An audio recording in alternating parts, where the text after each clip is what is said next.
Okay.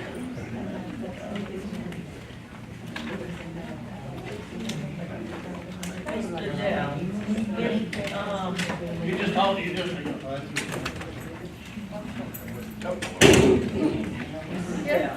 If I would want to review whatever the one on the press, and then I get access to the. Yeah. No, because I already did mine. Where would I go? If you want the link for any of the chapters, what I'm doing with Sean is, every session, we're taping it. And then, you know, you can't go through the systems here to be able to get to it. So each class will have a link. If you want it, just send me an email. I've got them stored in my Outlook, and I can, yeah, just email it to you. My email address is Dale at Quad, Q-U-A-D, companies.com. So every chapter we should email you, so you can email it. No, if you want to, yes.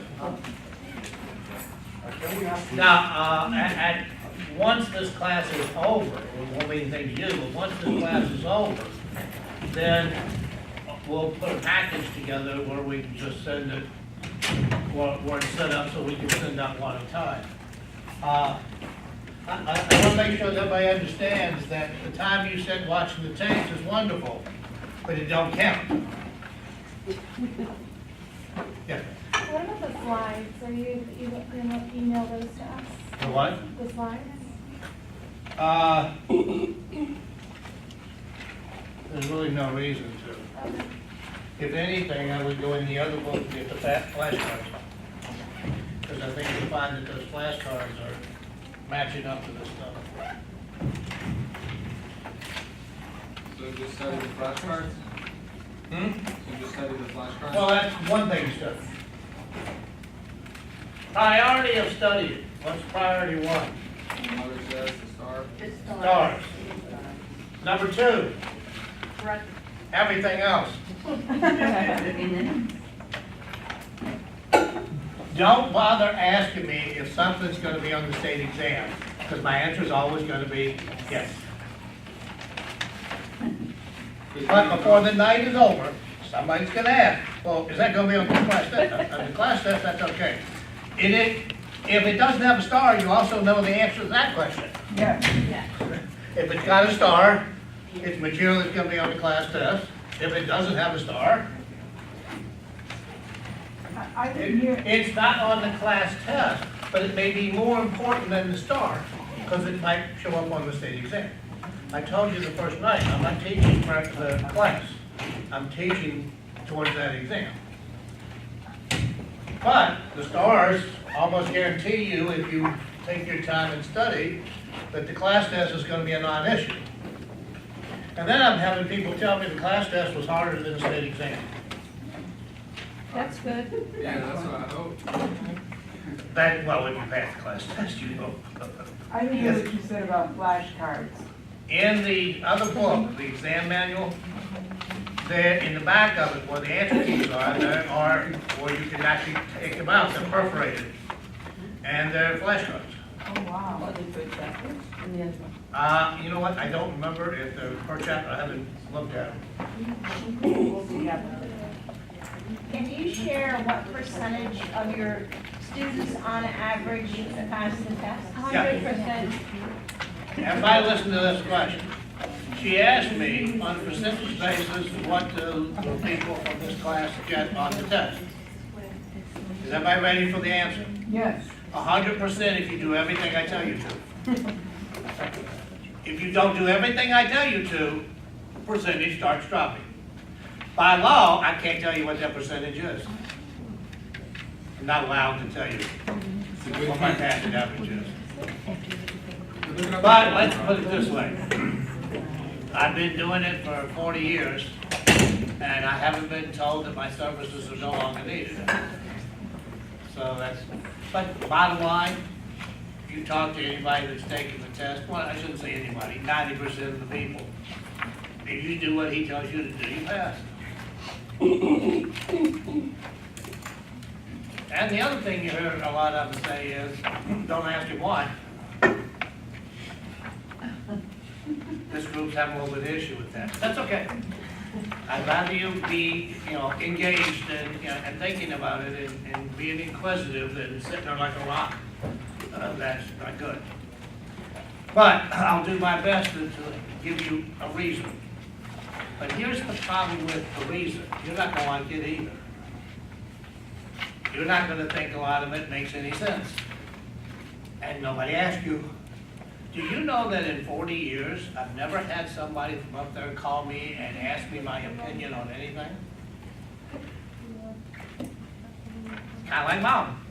Because they don't care. It's not that they don't care. It's not a question of caring, it's a question of this is the way it works. Why? Because whoever had the authority to say this is the way it's gonna be, said that. And I'm going to tell you this much. You've got an author's name in the front, but if you'll notice, in 2 or 3 pages in, she acknowledges a long list of people. Yeah. In other words, she didn't really write this book by herself. Yeah, I just copy and pasted it together. Yeah. Because you will see that as we go through chapters, the thought process changes. Because talking about estates versus talking about appraising, it's gonna hold different thought processes on it. Has everybody gotten the sheet to, are you still doing it? I was in Target yesterday.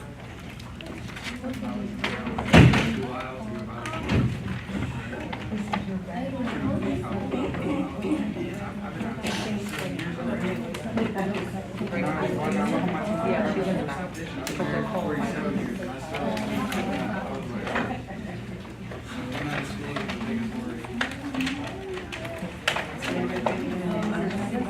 Oh, no, I'm just holding this one. Yeah.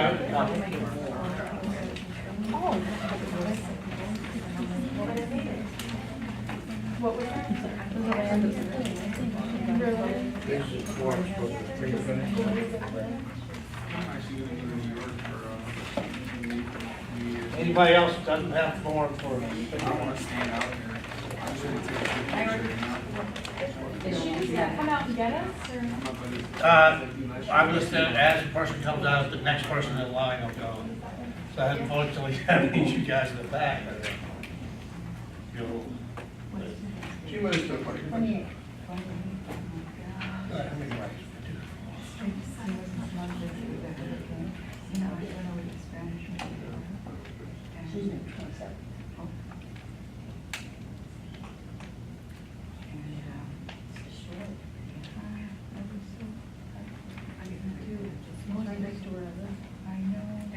I mean, I didn't know that, but I know you live on, I didn't know where you live, but I know you live on Ocean.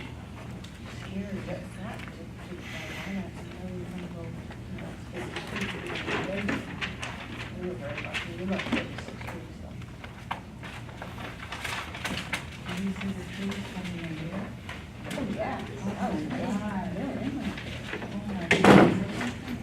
It's amazing. They wanted to be communicated, but because of the court order, I don't know if one specific place, because I only have one right now with it. It becomes harder for most places. They do, but that's the one place that the Department of Justice. See, I'm a trouble.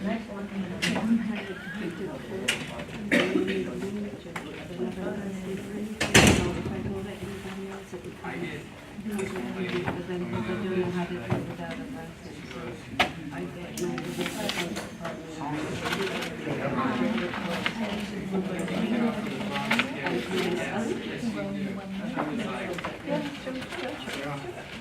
Thank you. You come to your car.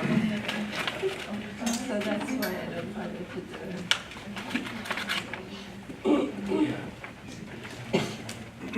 I'm gonna come out.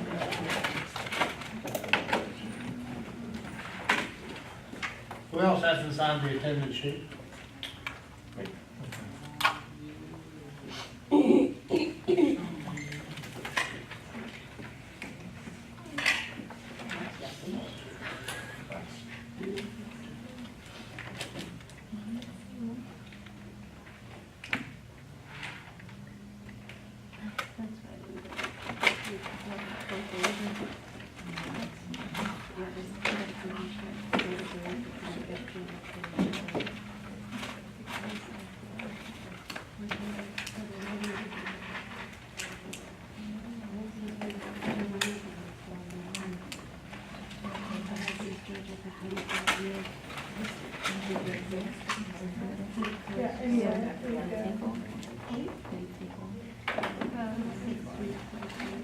All right, anybody have any other questions before we get started? But I know the process. Mortgage loan originator. Yeah, Of course, you know how hard is it, how hard is it? how hard? It's probably pretty hard today. Used to be a piece of cake, because I don't even know what the parameters are. But I know that there is a course code you have to take.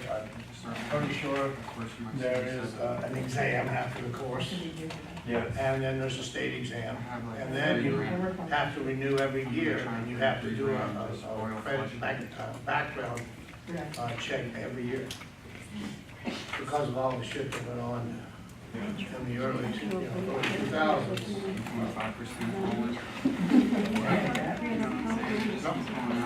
Yeah, because financing is one of the 8 services for real. Someone asked a question. I will tell you what the question is, because it's a thought process that may help you with the question on the test. She asked, do we need to have a mortgage broker's license? Because obviously mortgages are something that are a part of the business. Do we need to have that license? No. Why? Because we can associate with another broker. No, We're getting a license. it's not one of the 8 services of real estate. I told you you needed to learn that list, but they were never gonna ask you which of the following is one of the 8 services of real estate, but I asked that same question. So, do we have to have a license? No. Why? Because it's not one of the services that our license allows us to perform. Having both licenses obviously could be beneficial, also could be a conflict of interest. So it's, it sounds good on the surface, but it's a problem. Yes? Now, I know you may not be able to be completely honest, but is that answer that you just gave us how the book's gonna ask us? Or are you just kinda like throwing it out there in a way we should be thinking about it? You know what I mean? I'm just trying to. No, he's asking a valid question. Let me explain how it works in here. Everything I do is done for a reason. No matter how far off base you think it is, or nuts it sounds, it's there for a reason. And passing the test is the second reason, not the first. Don't give a shit about the test. You're gonna be a real estate agent under my tutelage, along with the other managers we have here. I really would prefer that you not screw it up. So I have a whole totally different view. See, you go to a school that's a school, they're there to do one thing, and that's what? Make money. Make sure you pass. Well, because if you don't pass, well, they don't really care which time you pass, because it could be beneficial for them. But hopefully that helps you understand some of the things I do. I'm trying to take you beyond just getting a stupid license. Because there's a lot of stuff, as you can see in that book. And this book's the start of your career. It's the start of your learning. The learning process in this business eventually ends when you quit or die. Until then, it never quits. For example, the sales contract changes every year, at least once a year. Which means that we have to go back to the drawings table as trainers and figure out, okay, how do we help them understand what it was and what it is now? And that's why being with a company like this is so important. But that's part of our job by law. Our job by law, one of our jobs as a company, is to make sure that you stay up to date on what's going on in the real estate industry, which obviously would include any changes in law. Okay, hold on one second. Yes. So, because I just came late, I'm just having a friends with my daughter because she's in school. So when you ask the question, do we need the broker license to have the broker license? The question. That wasn't the question. Well, what It was was the? a mortgage broker's license. Ah, the mortgage, okay, that's why I was kind of lost. So it's the mortgage, we don't need to have the mortgage. So, and the mortgage is basically to deal with the financial part of the deal? Yeah. Okay. But the thing is, I asked that because if you have that qualification, you can have commission if you. Yeah, but see, the problem with that is, if you've got both the financing end of it and you represent one or more of the parties, there could be considered a conflict of interest. So being able to do both in the same deal probably isn't gonna fly. And by the way, you're gonna have enough to do to keep up with the real estate. I don't have the time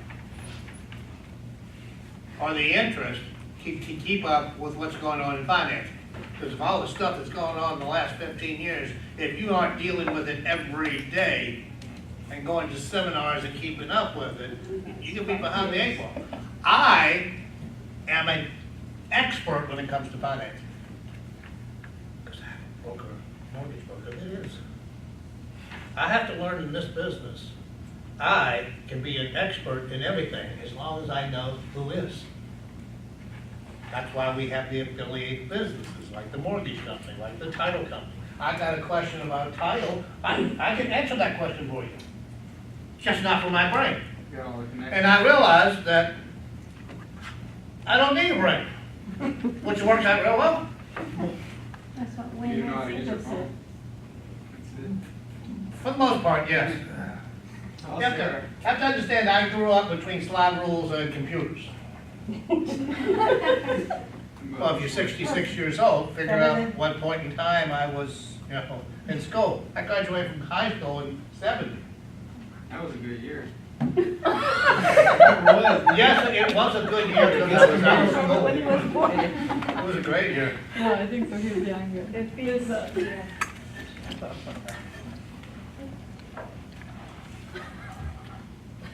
All right, let's get back to the material. Let's go to page 46 for a second. I want to run through the information about the Florida Real Estate Commission. Good night. Give me 1 second.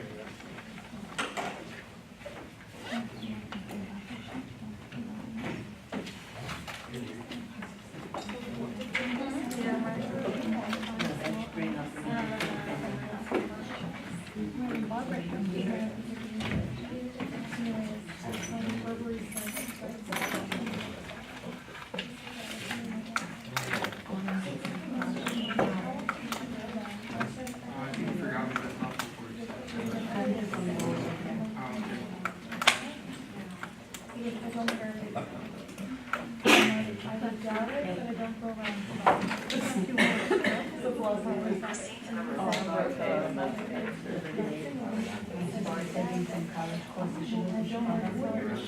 Yeah. I don't know what you're talking about.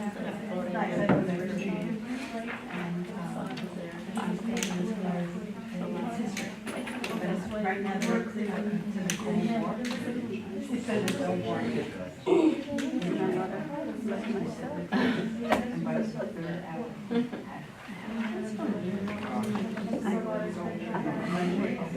When they have a drink. And a drink. Yeah,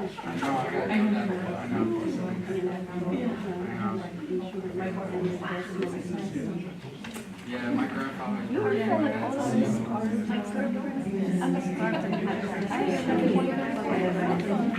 because that was a section, and Mark's grandmother, she introduced me.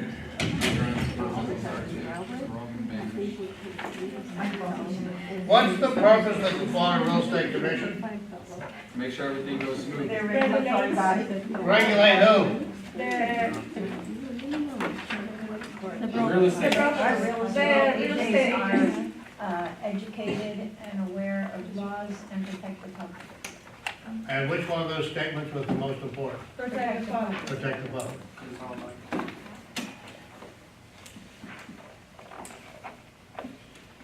That means that if their job is to regulate, they have to be given the authority to do that. They also have to be told what the boundaries of their authority are. Where would they get that information from? How does the commission know what they can and can't do, or they're required to do? The Congress, Huh? their version of Congress. No? Chapter 475, who said that? You said that? What's chapter 475? Greatest of all time. What law gives the department its authority? 455. That's why on the right-hand side, you'll see a lot of Florida Statute 455 or Florida Statute 475. You'll also see 61J2. When you see the 61J2, those are the rules of the Florida Real Estate Commission. FREC also has the responsibility of interpreting the law. When you read a lot of the things in the law, it's very broad. So they use the rules to identify. For example, in the law, they talk about what the maximum is that you can be charged for a license. But if you want to know what that's going to be, you have to go to the rules of the commission. And if you go to the rules of the commission, it's the first topic under the rules of the commission, is how much you pay.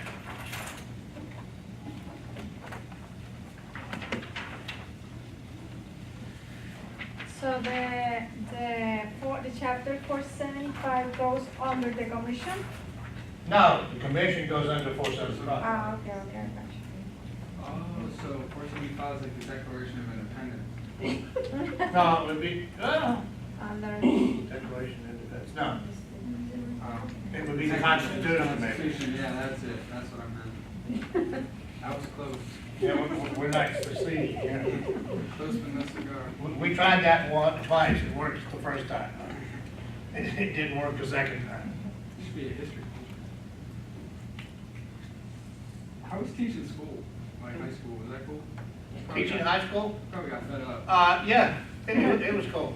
Yeah. Except it was interesting. When I first got out of college, I taught in Virginia, where I lived, for 2 years, and then I moved down here. Teaching up there was a very unusual situation. I was teaching physical education for elementary schools, and there were 3 schools that I went to during the week. One of them was at Goshen Pass. Now, you may not have a clue what Goshen Pass is, but what's the second word? Is it haunted? Pass. A pass is something between 2 mountains. So there's a river that runs from West Virginia to Virginia between the mountains. And that became a way of traversing from one side to the other. The school that was the Goshen School, elementary school, was rather interesting. Just to give you an idea, now this was the early 70s. But the 5th grade teacher asked the people in class, if you could be anything, what would you want to be? And I remember the guys' answers first. The first thing they wanted to do was be a race car driver. Well, back in the summer. The second thing they wanted to be is a pulpwood hauler. That makes What? money. A pulpwood. Somebody know what pulpwood is? It's what's used to make paper. That would be their ideal careers. So it just gives you an idea. Also, if you ever heard of the Hatfields and McCoys? Yeah. Yeah. Well, the year before I got there were members of those families that lived in that area. And they got in a major fight on the bus one day. So just to give you an idea of where I came from, so you can realize that Florida was a little bit of a culture shock. It was interesting because I went out and taught at Pahokee High School. Great kids. What I learned is if you're going to be a teacher, you have to find out what the kids are about before they give a shit what you are. Once the kids know that you're interested in them, then they're willing to be interested in you. I used to have, on breaks, instead of running to the teacher's lounge, like most of the teachers did, I'd stay in my room. It was amazing the kids that came up. To have an adult to talk to. I mean, some of the things that I find out. And understand where I come from and how different the environment. I had one class where there were 7 kids with the same last name. Smith. No, it wasn't Smith. Here in What I Florida, found out later is there was one mom. I'm not quite sure how many fathers there were. Oh, this was in Florida? Yeah, Oh. Pahokee. Oh. But this is the early 70s too. But just to give you an idea of the cultural differences that you deal with. They didn't have preservatives. Didn't that what? Preservatives. No. But it was rather interesting. Because I had teachers I taught with, there were 2 of them from New York City. So you can imagine the culture shock that they were going through. Me, I kind of just melted right into it because it was farm area, so that farming mentality, I understood. But it's also something that I realized is that I have to be conscious of the mentality of the marketplace I'm working in. Because if I can't relate to that, I'm not going to be able to communicate with people. And this area of Florida has changed dramatically over the years. How many members are there on the Florida Real Estate Commission? 7. 7. How many of them have to be consumer members? 2. How many? 2. You sure? 4. For consumer? Consumers, 2. Are you sure? Yes. You're positive? Yes. You willing to bet your test on it? Yes. Why? Because the book That says the so. star was on it. It has a star beside it, doesn't it? Yep. Okay, good check. And it does say it like that. And of course, again, for the old folks, we make sure they're represented. Now, we said that the Florida Real Estate Commission got their powers from 475. So now the question is, what powers?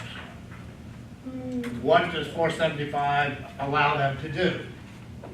If you'll turn to the next page, which is page 48.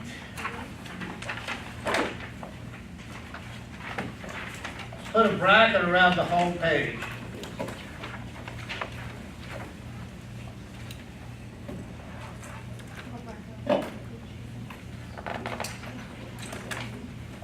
Now,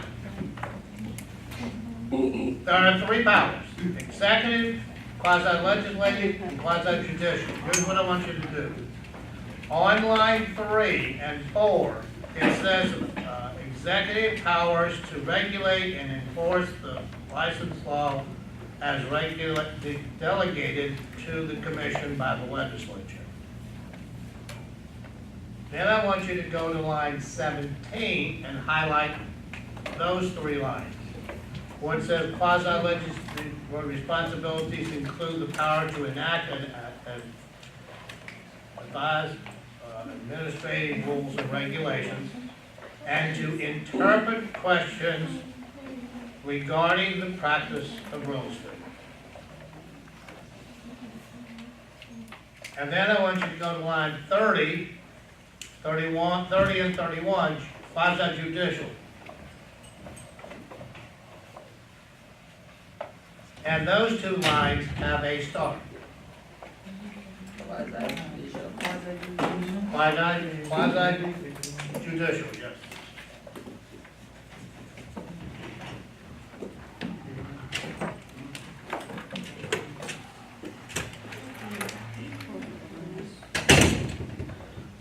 That's my question. You know, which is the base that they choose the commission members, or how they elect them? How They don't elect them, they're appointed by the governor. How? I mean, how they get to the government to be appointed? Does the word politics? I don't know. Lobby? Something like that? They appoint their friends. Well, every year, at least 2 members are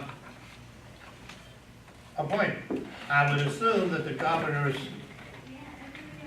office would probably be looking for nominees.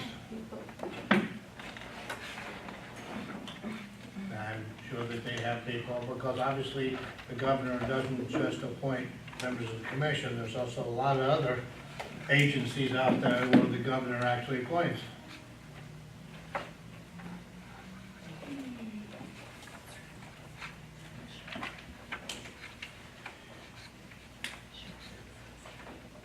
Which one of the 3 powers or duties is the broadest? Quasi-legislative, quasi-judicial, The legislative. or executive?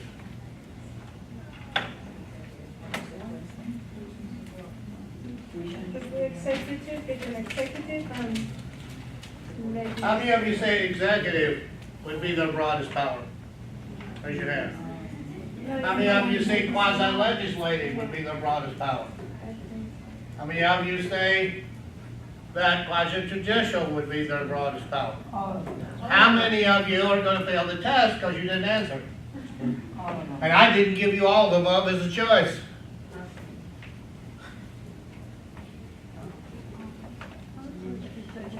What's the broadest power that the President of the United States has? What's it called? It's executive power. And you hear them talk about it all the time. When he does something that you don't like, he's used his executive power. So it's executive. And then for the other side of the coin, the people who like it, he's used the same power. Because there are certain things that the law has given the members of the commission or the president to do their job. That's called the executive power. And you'll see with the bullets that are there, the type of things that fall under that executive power. So that one is the broadest, yeah? Yeah. Foster education. FREC dictates what goes on in this room. They may not be the ones to create it, but there is a syllabi that dictates what, it's interesting, it dictates what we teach you and even the order we teach it in. I mean, there's some leeway, but there's certain, so we didn't make up these books. The state put out a syllabus and those books are written around the syllabus. Kind of like any school that you go to. You'll notice the 3rd thing it mentions is establishing fees.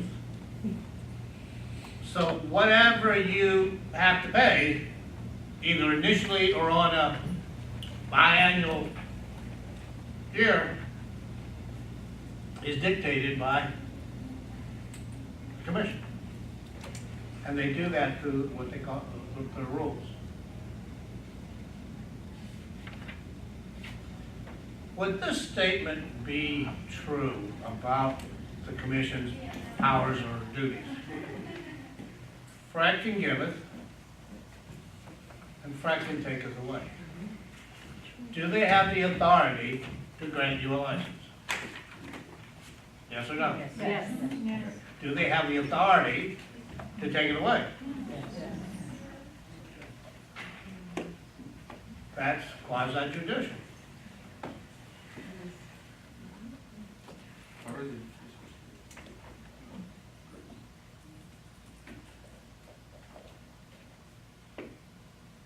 Kind of like mom. Mom, I had my mom say to me one time, I brought you into this world, and I can Take take you out. I realized one time that that thought process fits this regulatory stuff to a T. Because I'm sure there are things we've talked about that didn't make, even after I explained them, they didn't make sense. But you acknowledge the fact that what? It may not make sense to me, but that's what it is. And like I said, I've never had them call me and ask for my opinion. So the likelihood of them calling you is probably about the same. But you do have to understand the parameters of what they're able to do. Violations of 475 are anywhere from a first to a second degree misdemeanor. Later on in chapter 5, I'll give you those notes, you don't need to make a note. Most violations of 475 are second degree misdemeanors, which carries two penalties, up to 60 days in jail, up to 60 days in jail and a $500 fine. So my question to you is this: can a real estate licensee be imprisoned for violation of 475? Because I just told you that. Second question. So does the commission have the authority to imprison a licensee? No. Yes. Yes. No, they can't imprison you. No, it's a It's quasi judicial. Yeah, it says quasi judicial, Yeah. which means what? Looks like it really isn't. So the answer to that question is no. Just get charged. What would happen is FREC's attorneys would turn it over to the state attorney's office, who would then prosecute the person. So anything that a licensee does that's beyond 475 but is illegal, the commission obviously can't deal with them, so they send them to the state attorney's office. What's an example of that? Like, what was it, 475? DUI, Oh, okay. Oh, so. you owe the commission which you refuse to pay. You're gonna have to sue somebody for that, which means now you're going through the court systems. FREC is not there to collect your money. So if another broker won't pay you a commission that they agreed to in your cooperation, commission has nothing to do with that, because they're not there for you. Everything they do that relates to you is to make sure that you, in practicing as a real estate agent, do not endanger the public. Have to understand that mentality, because it's going to show itself in questions. It already has in this room. And we're just getting started.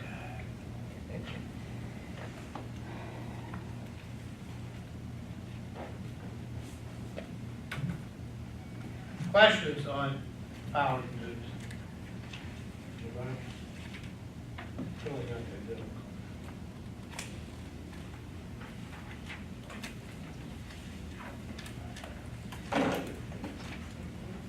How a licensed year?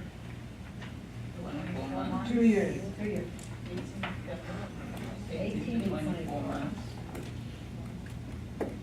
24 months. I didn't know that the license period varied. 18 to 24, what the hell does that mean? The first time you Is get it 18 or is it 24? The 24 First license is 18. I didn't ask you about which license it was. I asked you, how long's a license year?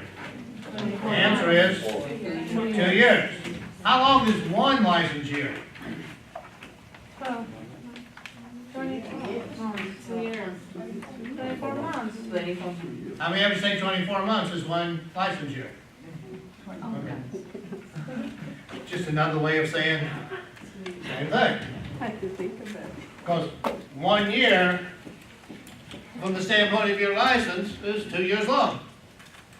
So if they ask you how long is one license year, the answer is 2 years. Now, that will be true for your second and subsequent renewals. Because there's only 2 renewal dates. That's March 31st and September the 30th. My instructor's license expired. Oh, I went past something like that. That's me too. Oh, that's fine.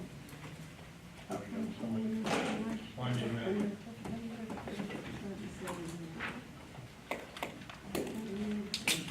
So here's a question for you.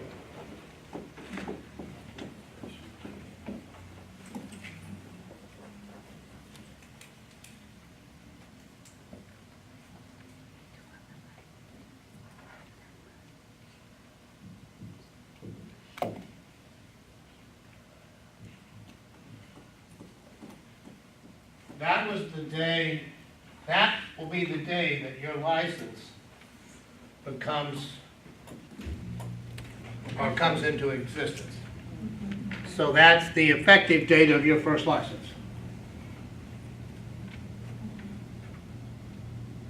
What I want to know is what the expiration date's going to be. September 30th. September 19th. 2019. September Yes, September 30th. 2019.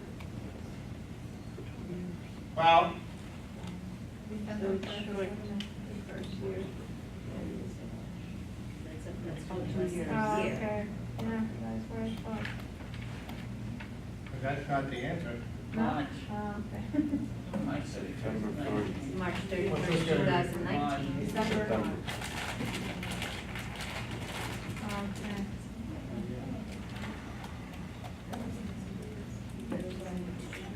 Because 2 years would put you at what? 12, 1.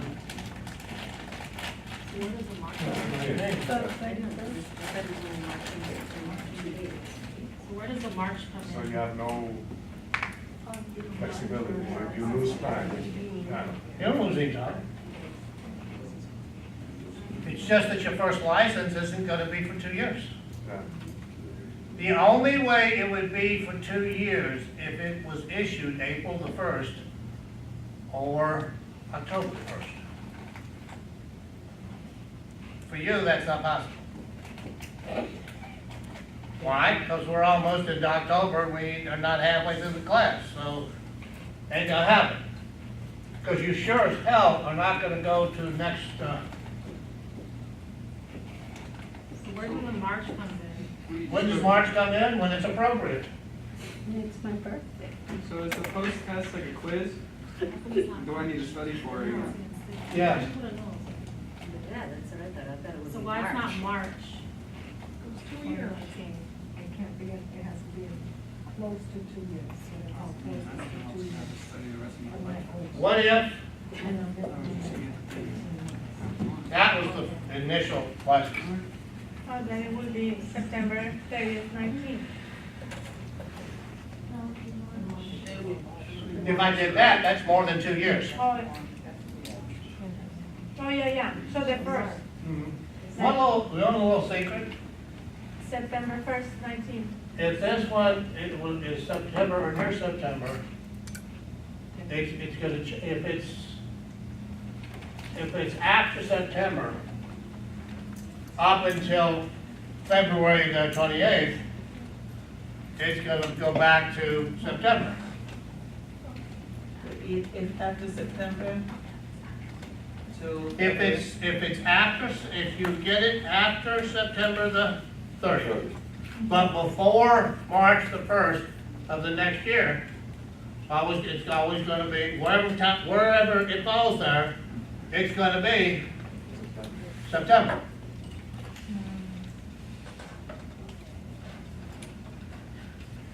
So the first thing you have to do is eliminate any answer that would be more than, So it's after September, before. be more than, if it's more than 2 years, that's a wrong answer. If it's less than 18 months, that's a wrong answer.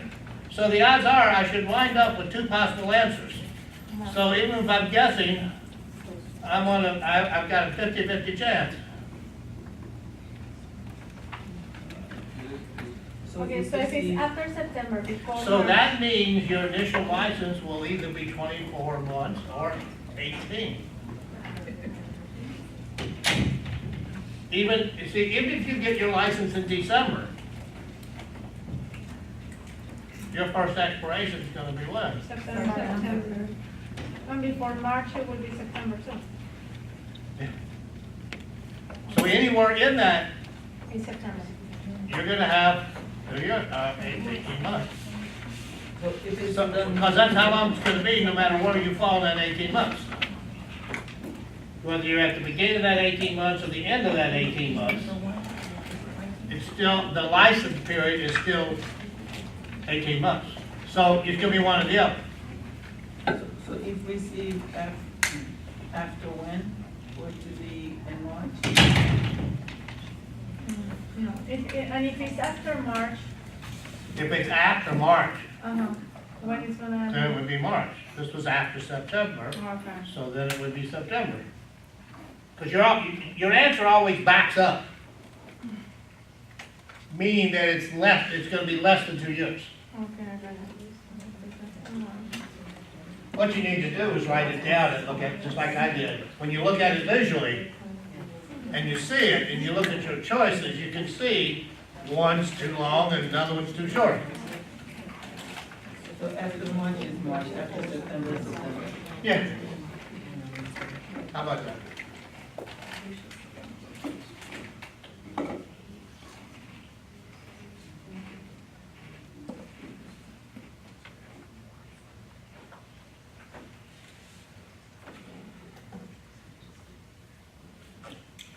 What we just did is in the mid, starts in the middle of page 49. So line 1 through 24, which is the bottom of the page, I would suggest that you highlight.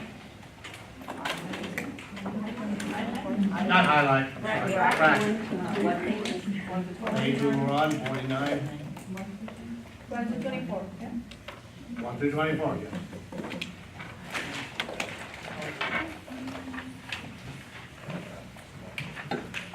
Before your license expires, when do you have to do the post license versus the 14-hour? Because you've got a 45-hour course, a post course that you have to take, and then you have the continuing ed, which is 14 hours. Which one do I do on my first renewal? The 14, 45. Now, you would agree that this is a pre-licensing course? Because it's just prior to you getting your license? And post-license would be when? Just after getting it? And then down the road, I would continue my education. That's why they call the 14-hour continuation. Because what you're doing is pre-license, and then you do post-license, and then you continue for the rest of your life. At least once every 2 years.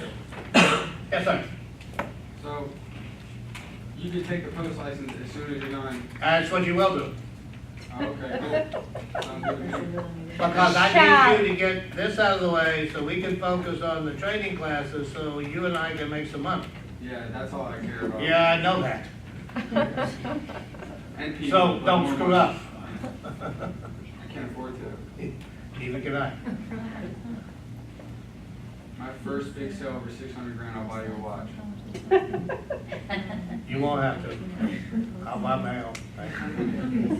You'll be like, man, you bought me this huge last thing. Now, notice on page 50, to give you an idea of what I was talking about when we were talking about 475 and 455 and the rules, look down the left-hand column of page 50. You see three different things. You see 475, a specific section of it. You see 61J2, which are the rules of the commission, and 475. So in other words, this information came from where? 475, 455, and the rules. So when they're writing the book, they're not making this stuff up. They're embellishing on what it says and giving illustrations and examples. But look how many different places within the three laws, or two laws and rules, had something to do with what's going on. The license renewal, I think we've talked enough about this. Let's, on line 21, where it talks about armed forces, renewal exemption, let's highlight the two paragraphs. Starting on line 21 through 30.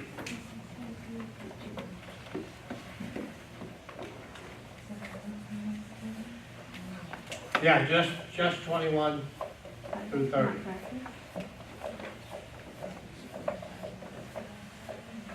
A husband and wife. Wife is in the armed forces. The husband, so far, because of where she's been stationed, has been following. The husband, to help support the family, given the fact that our armed forces people make so much money, they got a real estate license in Iowa, which is where they work. Then they got transferred to Homestead, Florida.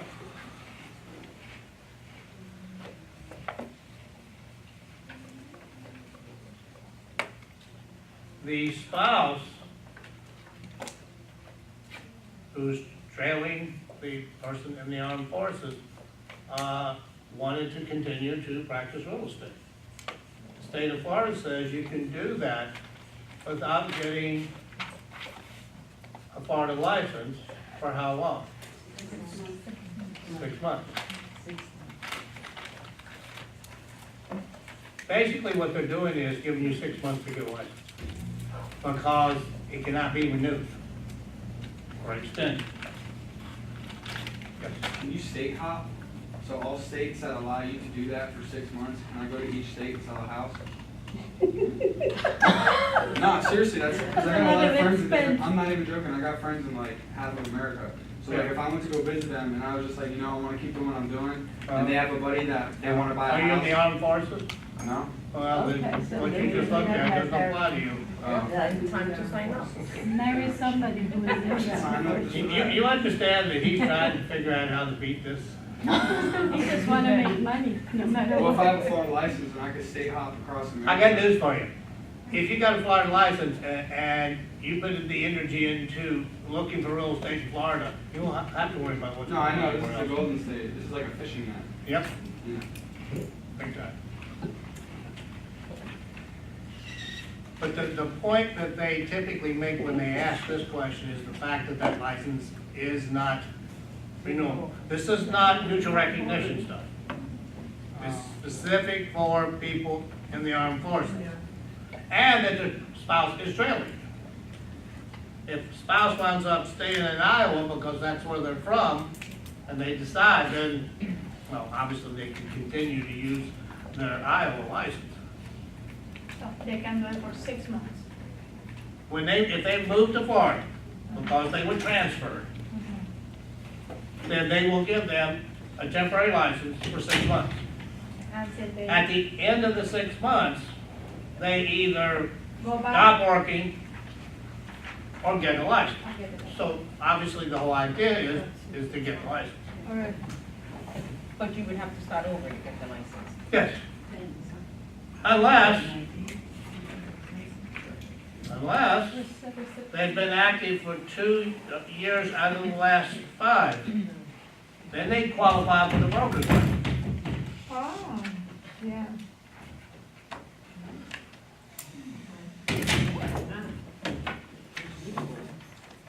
All right, moving along. The next 2 topics are active versus inactive. If I have an active current license, am I entitled to earn compensation? Yes. If I have a current inactive license, am I entitled to earn commission? No. Yes, because you still have a license. Inactive. I said I was inactive. No. If I'm not mistaken, we spent about an hour on this topic. Or maybe And if you want to be able to earn compensation, you have to be, active, yeah. so that's why you will never be dumb enough to put your license inactive. Even if you're in a position where you can't do anything because you got a full-time job, we have a company that allows you to place your license there for a period of time. And you can't do business, but you can do referrals. Now, let me ask you a question. Let's assume I am one of you, I get the license, and because of what I'm doing, it's a conflict of interest for me to have, to work full-time. I can have a active license, but I can't do anything. So, I know a ton of people. I've got a friend who's looking to buy a home in the 500,000 range. All of you are active, member of the board, and with signature. Which one of you would be willing to pay me 25% of what you earn for that referral? Is there anybody in here that wouldn't pay me that 25%? Tell me now, so I know which one of you not to give the deal to. So, you need to find out if you know of anybody or anybody that knows you, knows somebody that has an inactive license. Because I'm going to offer them a deal. Activate your license. You don't have to do anything. If you get a buyer or seller, you refer them to me, I'll give you 25%, and Ben's even nice to let you take it off the top. I don't know about you, I'd be willing to do that 4 or 5 times a day. Have them hand me business on the silver platter and you have to think about it? Do me a favor, go home. You even had to think about that situation. You need to get up and go home. Yeah, because you're not doing anything, I mean, the person is not doing anything and you're doing everything for them. No, they did something that you couldn't. Yeah, They found you a buyer. Yeah, exactly. I don't know about you. But that is the most. I think that's probably a very valuable thing. Yeah, it is. But it's okay. I'm sure I can find somebody who'd be willing to give me 25% of what they make. I will give you 30. You'll give me 30? That's a fixed commission anyways, and then you can refer to somebody or. I'm just giving an illustration. I don't want to get into that. We can talk about that once you have something in your hand that allows you to do it. Yeah. So you can. That's the answer. Yes. If the conflict of interest, the other part of your license that's saying you can't have an active real estate, do they need proof that the license actually says inactive? So, Mhm. That's why I added a little bit to my Okay. statement. all right. If it is a pure conflict and they won't make exception for you to do referral work, then you Can't do come. anything. Yeah, Then you'd have to that's place it in situation. that. You know, I still wouldn't give it up. I'd still keep the license. Because who knows what is gonna happen down the road. You'll notice at the bottom of 50 and the top of 51, there are two types of inactive. There's voluntarily inactive, and then there's involuntarily inactive. Let's go back to the renewal stuff.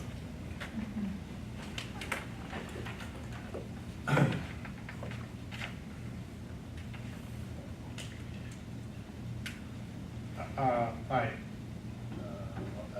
Changing gears here to match up with this. Voluntarily inactive means that you choose to do what? Place it inactive. Do you still have to maintain the license? Do you still have to do the education? Involuntarily inactive, you could be suspended. You'd be involuntarily inactive. If you did not renew your license on time, if it's your second or subsequent renewal. If you don't renew your license the first time and have taken that 45-hour course, guess what? You don't have a license. You get to start over again. That's for the post-licensing, either the 45-hour for you guys, or for the brokers, the two 30-hour courses.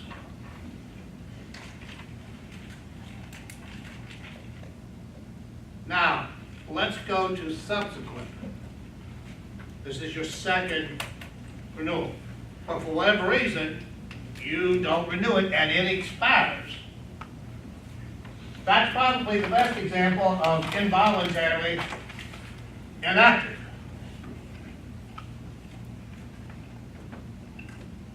Now, the question is, do I have a grace period? The answer to that question is yes. If you will notice lines 16 through 22 on 51, 16 through 22.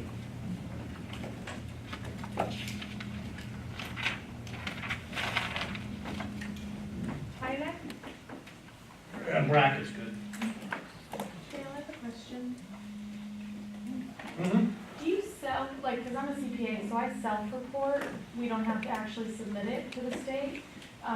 For the real estate license, do you have to submit it to the state, or is it also self-reporting? You mean as far as reporting the fact that you did the 45-hour or the 14? No, I do it. But you submit it to the state? I submit it. Okay. There is a app that I will log into. That's not for FREC 1. FREC 1, I give you a passing slip. But with your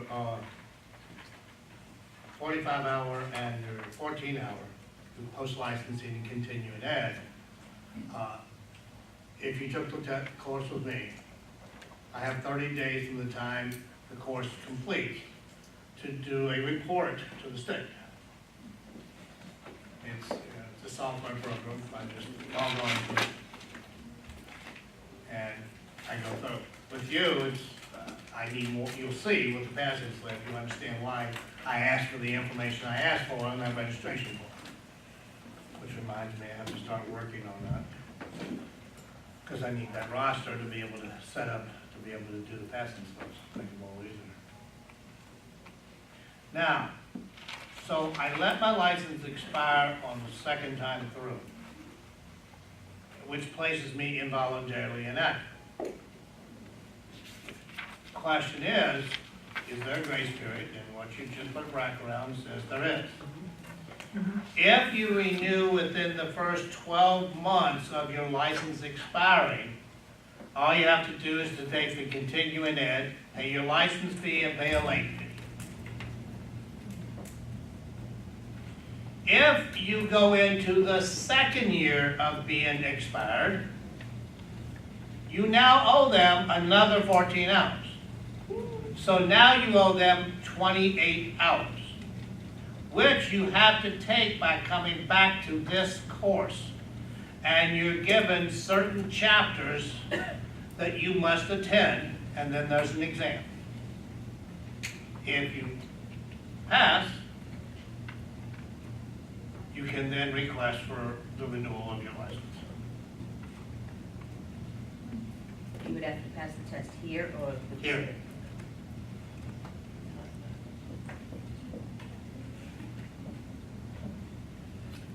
I have a question. That's why you never let your license expire. I have a question. Let's say I'm here with you guys right now, yeah? But I have family in Miami, Okay, and right now I'm going through something that I don't know if I'm gonna have to move to Miami. okay. I know that I already signed in here, and if I have to move to live in Miami, and because I have two small kids, I will have to pay the $1,500 if I wanna get out of this program. Or you can just stay with us and work out of Miami and be our Do I need representative to in Miami. do I need to come No. a lot? No.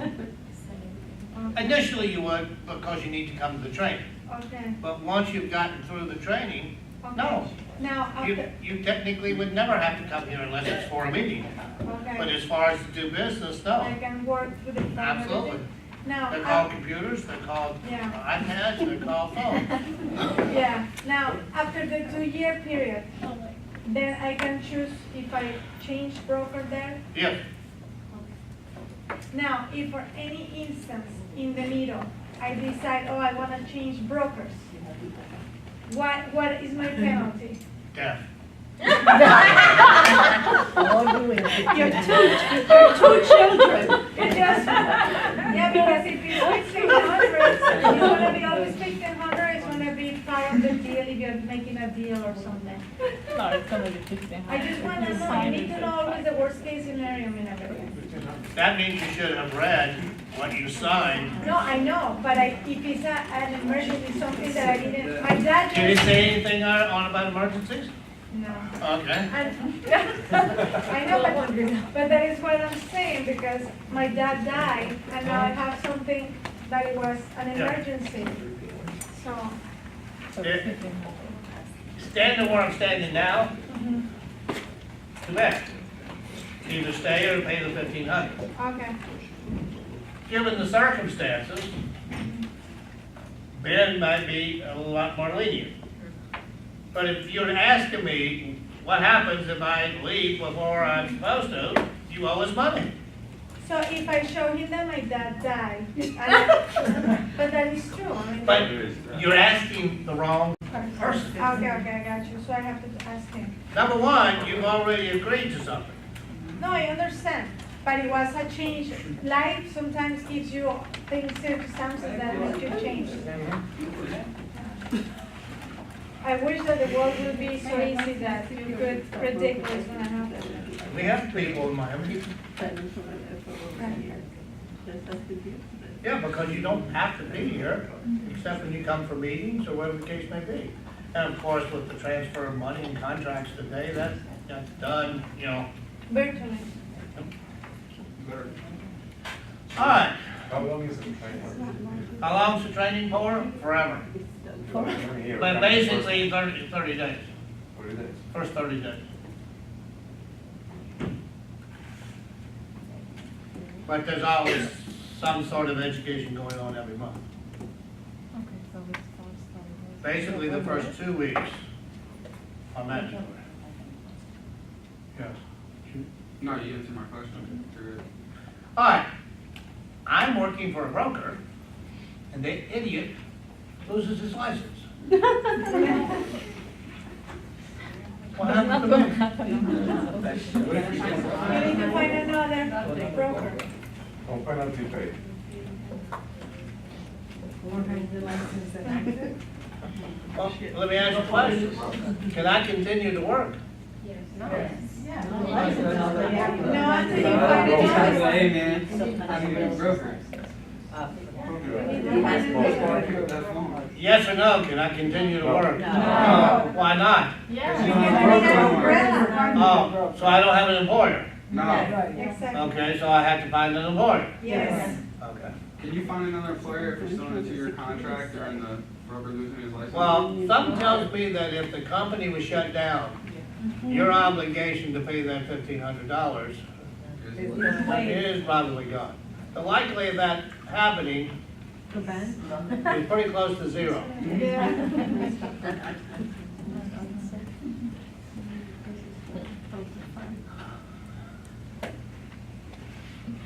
Maybe the company has to pay you. For what?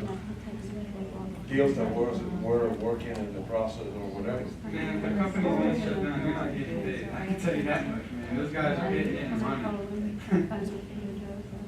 Well, when you get your independent contractor agreement, you'll see what that relationship is. But here's the deal. You have no idea how many freebies you get in this company. You're sitting on one right now. I don't work for peanuts. Cashew? Answer is no. He's like, maybe peanut M&M's up. No. Maybe. Zero brar, and you might get my attention. How much is zero brar like that? That dates me off, so. Yeah, maybe kangaroo. Not sugar daddies. Remember the sugar daddies? They were, yeah, the caramel. And 100%. And then they had the double cola. It was in a bottle about that high. It was probably as thick as my fingers. I'll get you a whole. And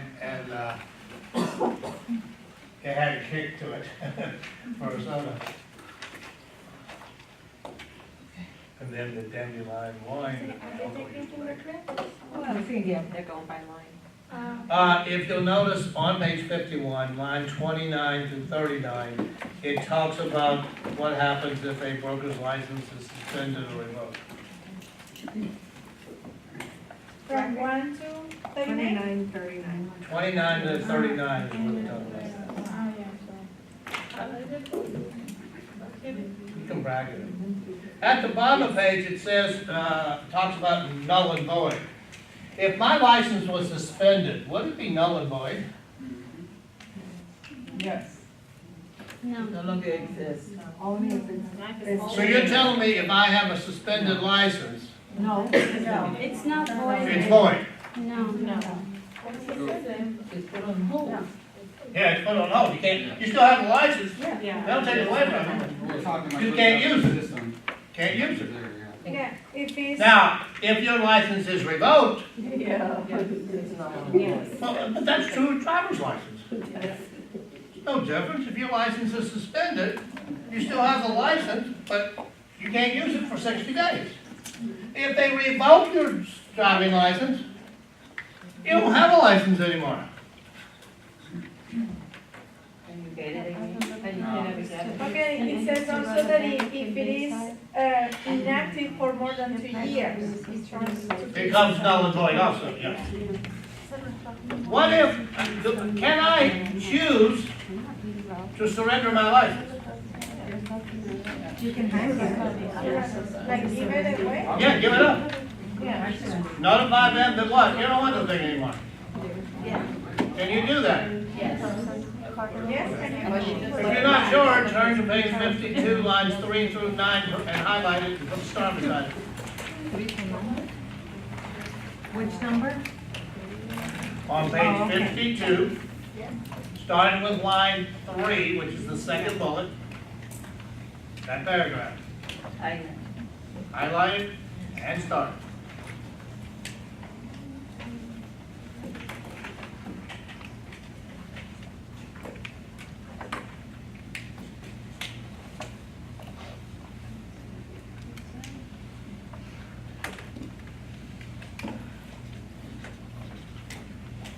Has everybody found the attention sheet now?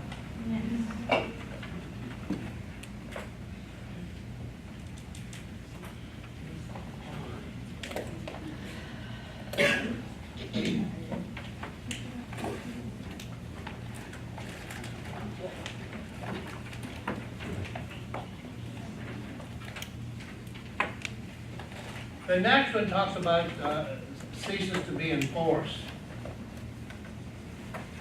They give two examples of it in lines 18 through 28.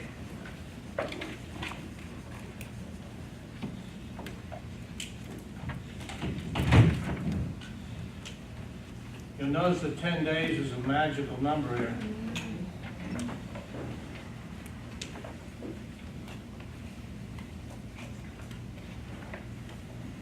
Bracket or highlighted? 18 to 28, no, Brackets or? no, Okay. just pointing it out.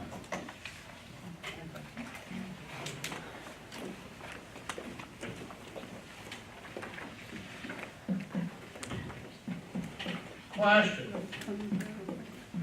Let's assume that you changed brokers, and you just came out of the broker's office, or you signed your independent contractor's agreement. Are you now active? No. No, until it's notified So who's notified? to the, Oh, okay. to the federal. And how long do you have to do that? 10 days. 10 days. Can you work during those 10 days? No. Why not? Because you are not active. Why? Because mom doesn't know yet. Yeah. And until mom knows, nothing counts. Yeah. Still haven't got that mom thing done yet, have you? I'm starting to and I'm afraid. I'm glad I didn't have a mother like that. I didn't either. I grew up, what's right now? I don't know, figure it out. And then the bottom page, just for identification purposes, I've already mentioned it to you. You all should have an account with the department. Because then they store all the information about you and your real estate license there. Like when I turn in the 45-hour certification, that will show up in your file. So when it's time to renew, you go to that file and look, and if it shows you've met the 45-hour requirement, great. If you know you did, but it says you haven't, then you need to do what? Notify them, Who? the commission. No, Them. me. Oh, you. And you will. Because I'm gonna have to resubmit yours, because some reason you got screwed up. Oh, okay. So you are the liaison, kind of. I apologize, I was getting fingerprinted. It's okay. After you get licensed, you take the additional post-license Post training. licensing, that's the 45-hour with a test, There is class test only. class test on, thank you, that was. When you get to the continuing ed, 14. as long as you do it live, there's no test. But if you choose to do it online, it's I think it's a 30-question exam. So you have to give it some time. So I just need to sit somewhere for 14 hours? No, No, I don't think there's still a whole bunch of people. Who has not yet done their fingerprints? Okay. All right, let me just quick question. Is it up or is it going that way? Yeah, you're Going going this way, Oh, so we're Can starting. I get the, to the last row? Yes. Okay. Where's that paper? I didn't give you one. So we're starting next for the fingerprint. After the study. Yeah, but I know that they already did it. You'll go by rows, unfortunately. Now do I have everybody's signature on it?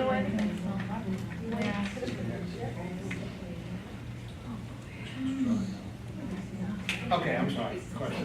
When a broker or registered school changes business hours, it's always to inform the department. I did Monday. I went home, 10 days. License. popped some crowns. That's very No, possible. no.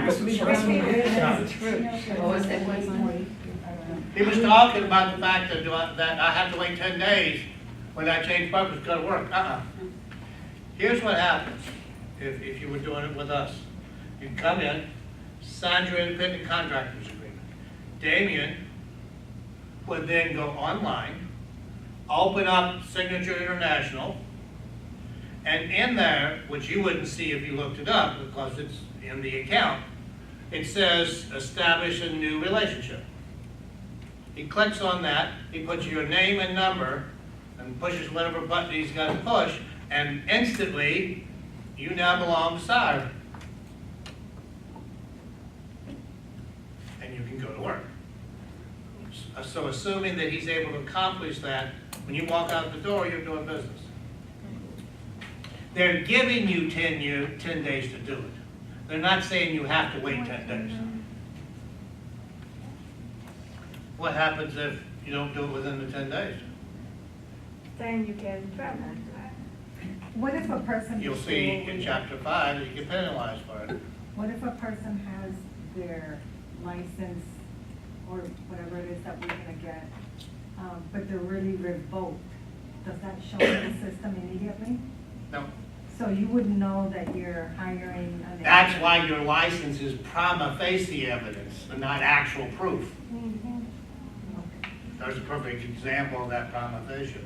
So then you verify, correct? There. Has my name on it. You get one this size, and you get one wallet size. And of course, these are supposed to be what? Displayed. You have to display. What license is this? So much. The school's license. Looked exactly the same, doesn't it? So those have to be displayed in those licenses in In the a broker's, conspicuous, in your broker's office? of course. We'll get to that, chapter 5. Yeah, I answered the question. All right, moving on.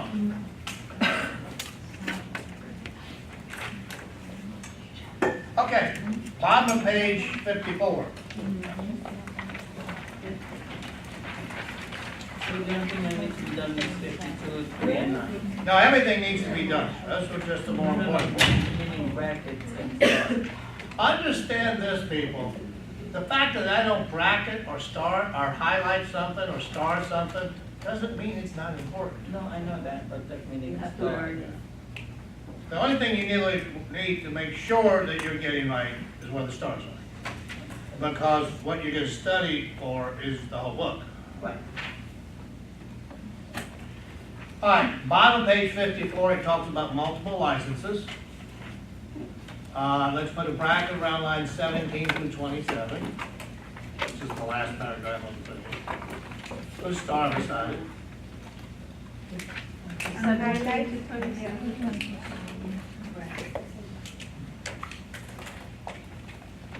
On top of page 55, it talks about group license. You want a bracket starting with line 1, going to line 22.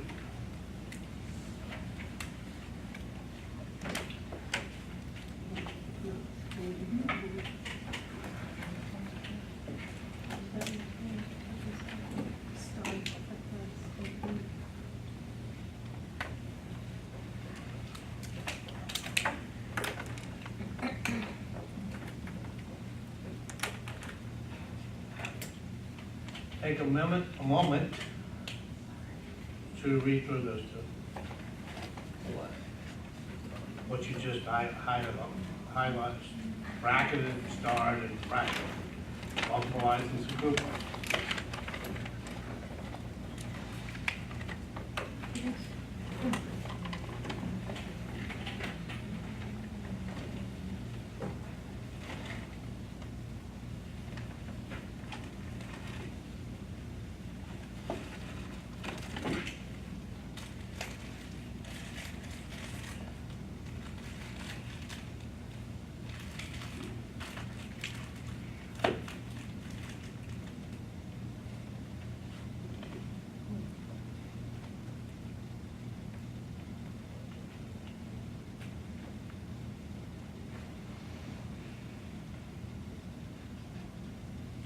Well, I didn't know that if you're having 2 officers,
I'm really thinking about ordering pizza for. I'm hungry.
Always a work with five.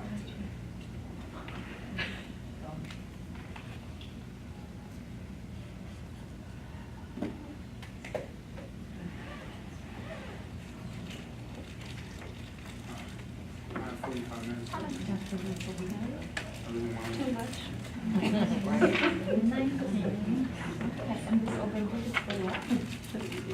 I wish. All right, let's start with multiple licenses. If a broker has multiple licenses, what's that mean? That has multiple business. Locations, No, locations is the wrong word. offices. Offices is the wrong word.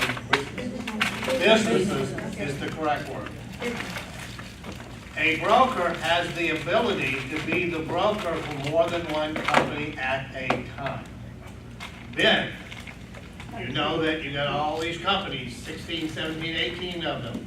Who's the broker for those not offices, companies. See, we're very different.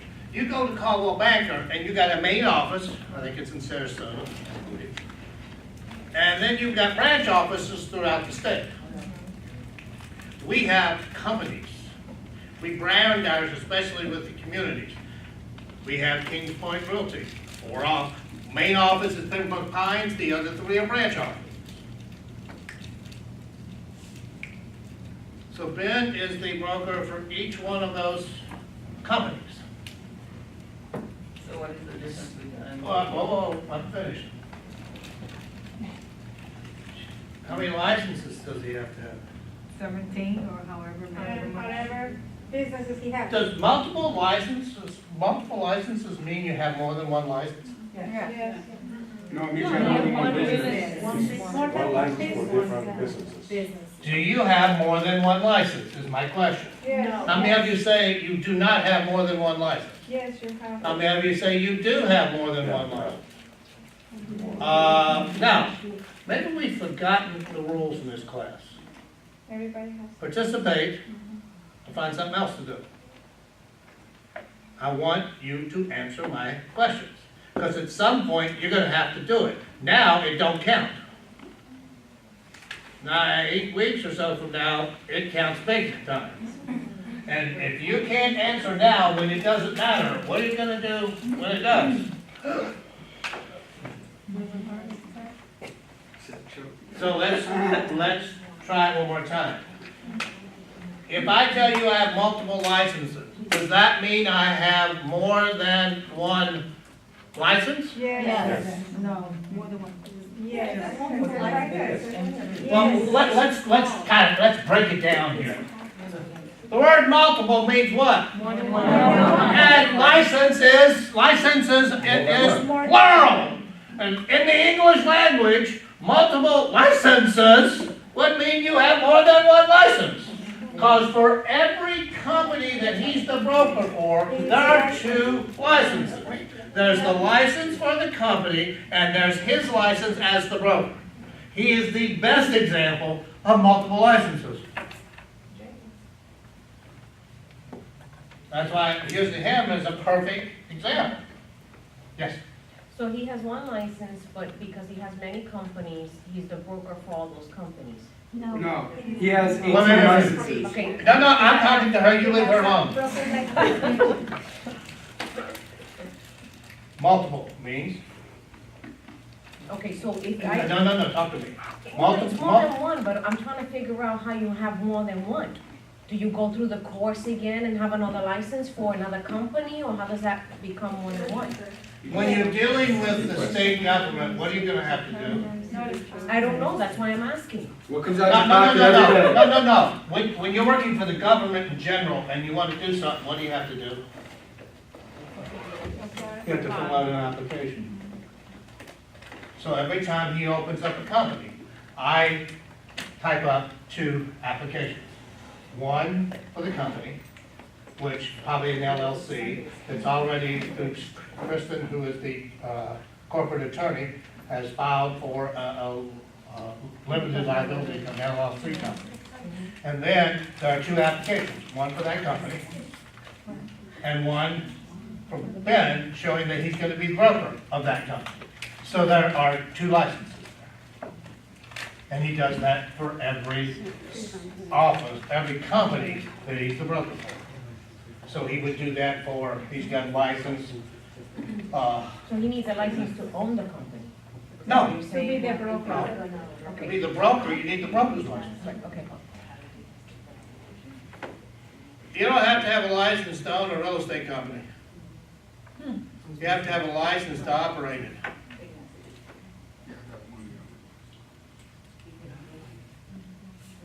Matter of fact, even lowly sales associates can own the company.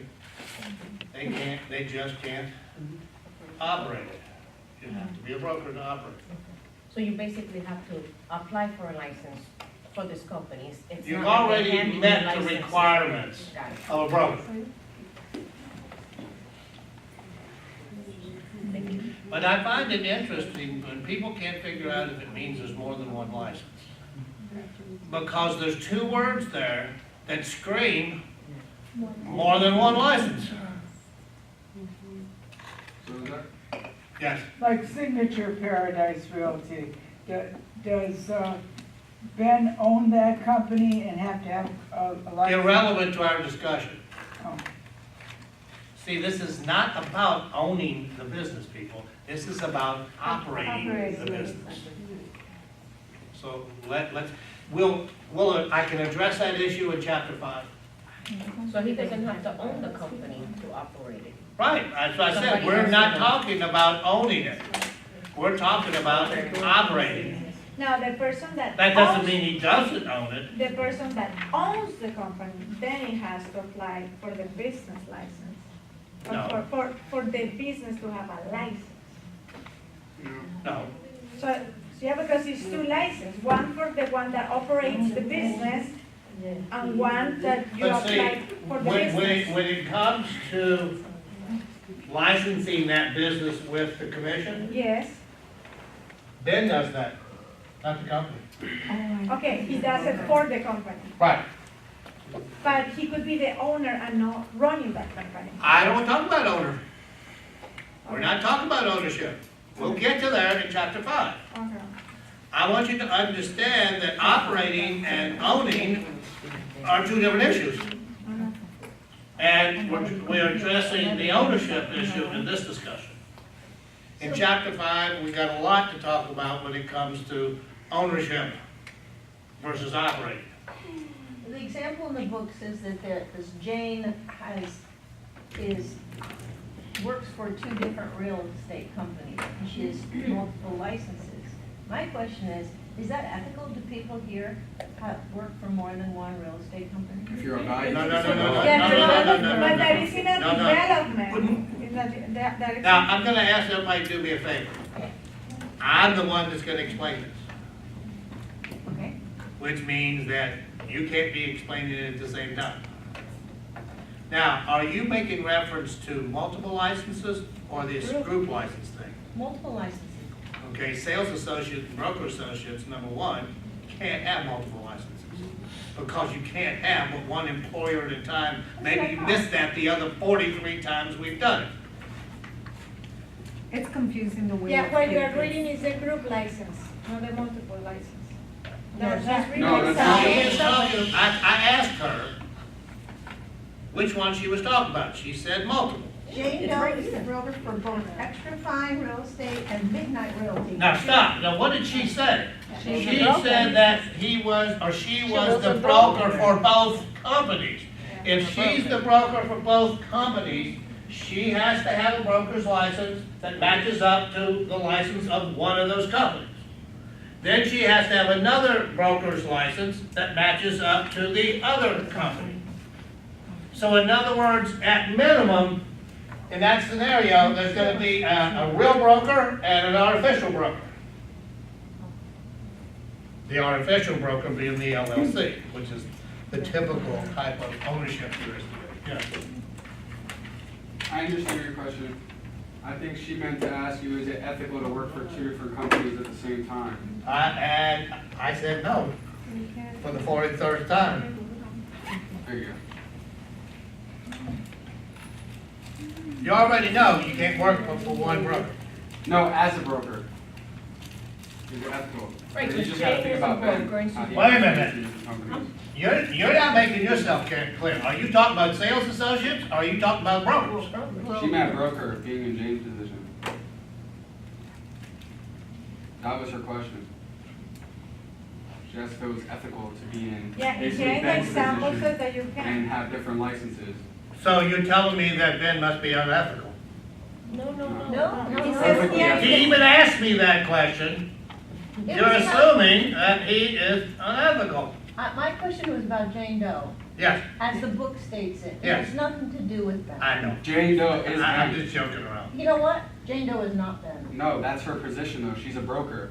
Ben is a broker. Ben's a broker for multiple companies and so is Jane. You asked if it was I had a ethical. legitimate question, and I Okay. don't feel like I got a reasonable courtesy. Okay, back. give me the answer again. Give me the question again.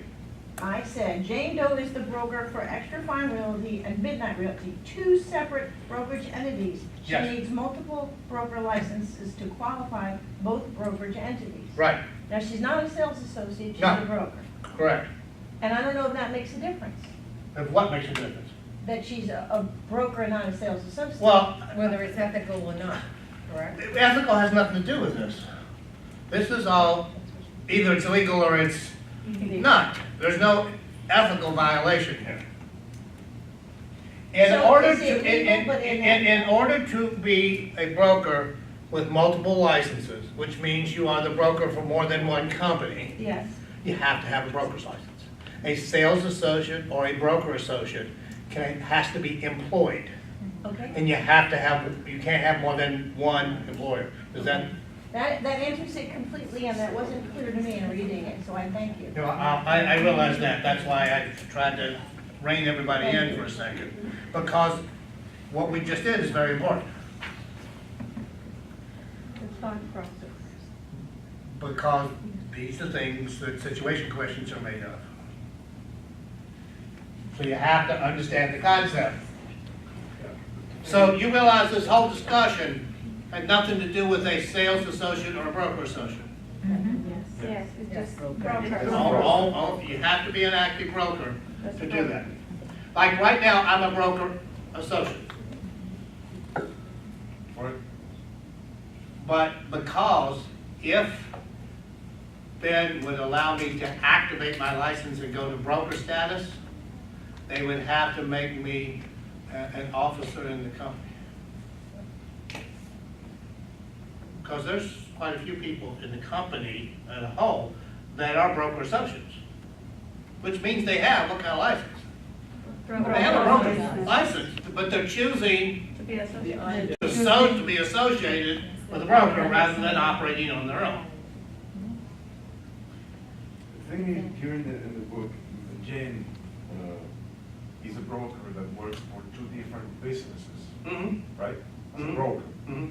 she can be the owner or not, or, I mean, she can or I she don't wanna cannot talk, be the see, owner. right now, I don't wanna talk So, about ownership. she operates. Because that confused, She because when operates I start both. talking about ownership, if I do it right now, you're gonna have a hernia. But she operates both. Yeah, Those are different businesses. right, that's why she has to have multiple It doesn't licenses. matter about ownership, but Yeah, that's that's- what it's broke. Because we're not talking about ownership, we're talking about operating the business. And every real estate company must have at least one broker so they can operate. But if a broker wants to be the broker for more than one company at the same time, then there has to be a license for each company, and he or she has to have a license representing the fact that she's a broker for each one of those companies. That's where the multiple licenses come into play. But all this discussion is, from a practical standpoint, is irrelevant to you. Why? Because you're not acting brokers. You're not even broker associate. Well, shit, you're not even salesman. We haven't invested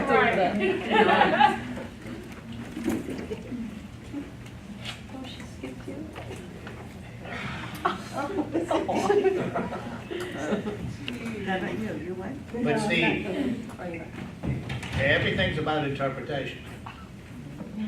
And that's why I do what I do, because I draw you out. When I realized this was a good example, and that everybody wasn't getting it, I had to find some way of bringing it out. I found my guinea pig. She was nice enough to play along. Thank you. Yes. Okay, from my understanding, a broker has to have a number for his license, broker and a number for his name. Now, when he has, No, he has a license, he has a license with a number on it for himself, and he has a license for the company with a number on the company. The company numbers start out CQs. The active broker license starts out BK. What's- each one has a different number? Yes, Okay, that, again, people, multiple licenses. If you're issued more than one license, it's not gonna have the same number on it. It's gonna have a different number. It's like for an ID. Now, this is really gonna be fun. Let's take a look at the group license. We have a development corporation, LLC. And right now, they have 3 different projects.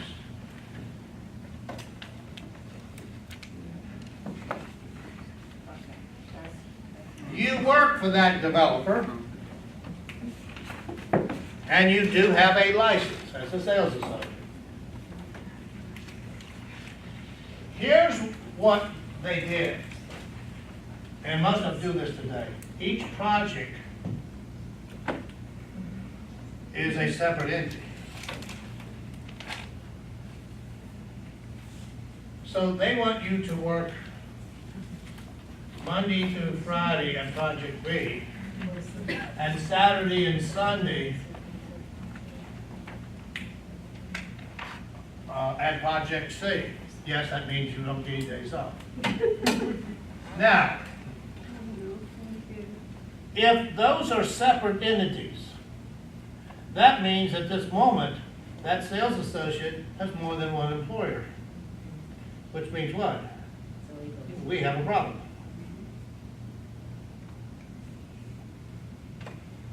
So, you're gonna be the developer's attorneys from this point on. Here's what they can do. They can, in writing, admit to the state of Florida that these entities are actually owned or controlled by the same person or group of persons, and therefore, they will allow the sales associate to have a group license. But you realize it still means they only have one employer, the group. Now, my question to you is, you're this developer's attorney. After you pick yourself up off the floor, why would you be upset? Because that idiot just made each one of those companies liable for the other. Because they admitted to the state of Florida that they really were controlled by the same individual or group of individuals. So what's the likeliness that you're going to find a sales associate with a group license? None. They're not gonna do that. Now, but Dale, I've been in GL Homes, the bridges. There's sales associates there. I'd be willing to bet you money they don't work for GL Homes. I guarantee you, if you walk in there, you'll see a sign somewhere in there near the door that has the name of a brokerage firm, the name of a broker, and the words licensed real estate broker. So those sales associates aren't working for the developer. They're working for a company that's owned by the developer, but is operated by the broker. So if you want an example of operate versus own, there's one right there. So if this doesn't make business sense, there's nothing illegal about this, it's just stupid. Because what kind of position legally are you putting your business in doing it that way? So here's what really happens. Can you have one, them working on commission for one and salary for another? Still two employers. Give me a bad example of how that can blow up in your face. Because if you have told the state that we're all really one and not separate entities, see, if we show them as separate entities, then if this entity goes down and goes bankrupt, they can't come after the other assets. If you admit to the state to be able to get this group license that they're really controlled by the same individual or group of individuals, then you've lost your protection. Because that's the whole reason each one of those is owned in a different name. Here's what they do. The developer creates a brokerage firm. They hire a broker and sales associates. So in reality, it's the brokerage firm that the sales associates are working for. But really, it is the developer because he owns the brokerage firm. He Owns it. operates. Right, He yeah. isn't operating it. He doesn't operate it because he's not the broker. But you're saying. Because he doesn't want to. If somebody wants to sue any of those, they go back to him. It's always gonna be, No. he's responsible No. because he To owns. each No. company, No. especially if they're LLCs. Depends on the type of ownership. But generally speaking, with the way these have set up, it's the individual that protects themselves. So, call me stupid, but I'm still lost. That's So okay. how is that different than what Ben is doing with all these companies? No, and he has all the associates under the brokers. Wouldn't be the same thing? I don't No. understand it. No, this is not a broker. This is a developer. You're talking about a builder here. Okay. Not a And broker. then he wants to own a broker, right? No. Okay. You would- This doesn't exist if you're doing the group license. That is just in case. that- Because the licenses are with these companies. There is no broker in the group's license scenario, there is no broker. It's a developer, it's a builder, it's an owner. I'm working for the owner.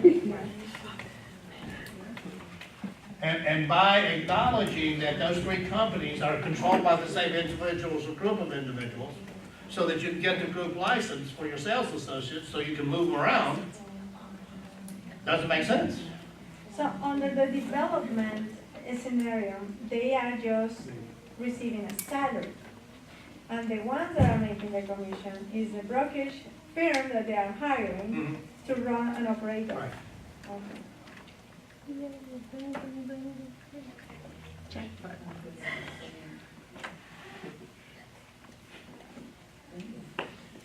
Both of these tell you everything you need to know based upon their name.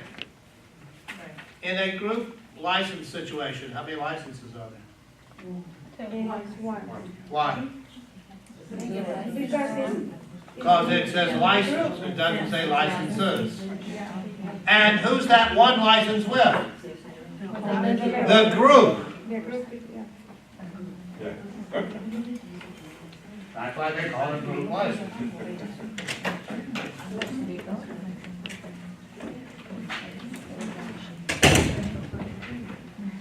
So if you get a question on a class test and you don't know whether to answer group license or multiple licenses, which one you gonna answer?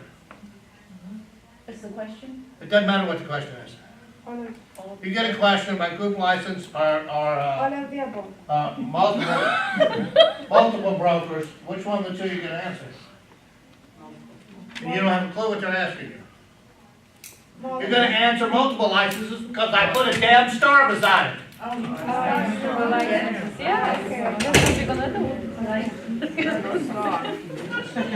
And do you see a star beside a group license? So I'm gonna take a wild guess if they ask me something about this shit that I still don't understand. I'm gonna answer multiple broker.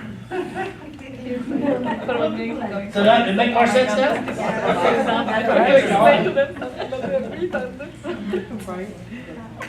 I like talking about the multiple license scenario because that's kind of a real scenario. The group license thing is, you know, I've never seen, in all the years I've been in this business, a group license situation.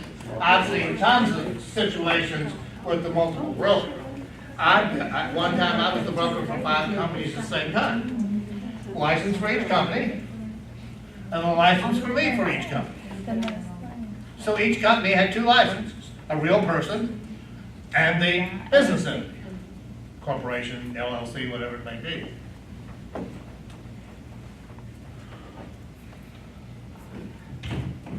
Okay, how about we take a break? Well, we're doing the fingerprint. If you haven't finished the fingerprint, just keep coming. Are you ready? Okay, so I think we are going. You guys want to do anything? We'll go These guys want, I'll go get a kid. Get like little cups. Just do that in high school. We used to drink sip honey in math class. Math teacher would be like, help me with the drinks and I'll do something to help me out. My last name is helping. I don't drink, but I'll take a Jello shot right now. Jello shot? I can make one with Jimmy Juice. Get some gelatin in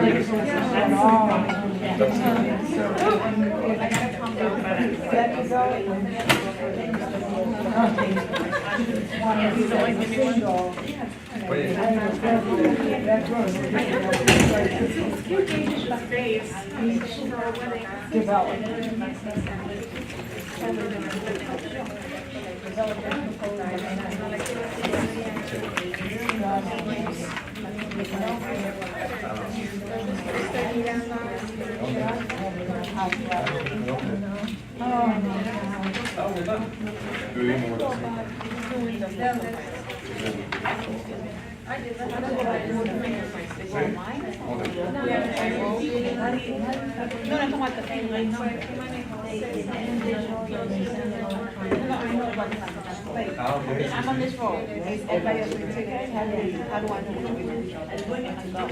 Oh, you haven't gone? I haven't gone. Well, why don't you check in with them, because we don't know what them. I'm sorry, I didn't understand. No, because I noticed the backhoe. So, yeah, you better go to register. But I'm sure she probably would check before she goes.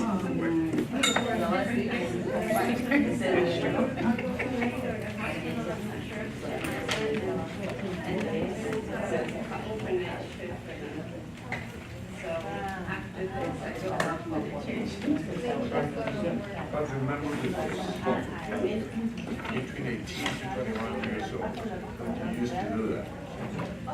In the same day, in the same day. One job growing up, I had 7 brothers on the school, and one job was to finish. I was only one person. My family was organized, but when I had 18, and they said, freedom, nobody got married. Oh, yeah, I know. So I've been around there. It's like half hour more, 40 minutes. I never had the part-time job. Yeah, before the 6 is really no problem. So you can fly this like 20 minutes.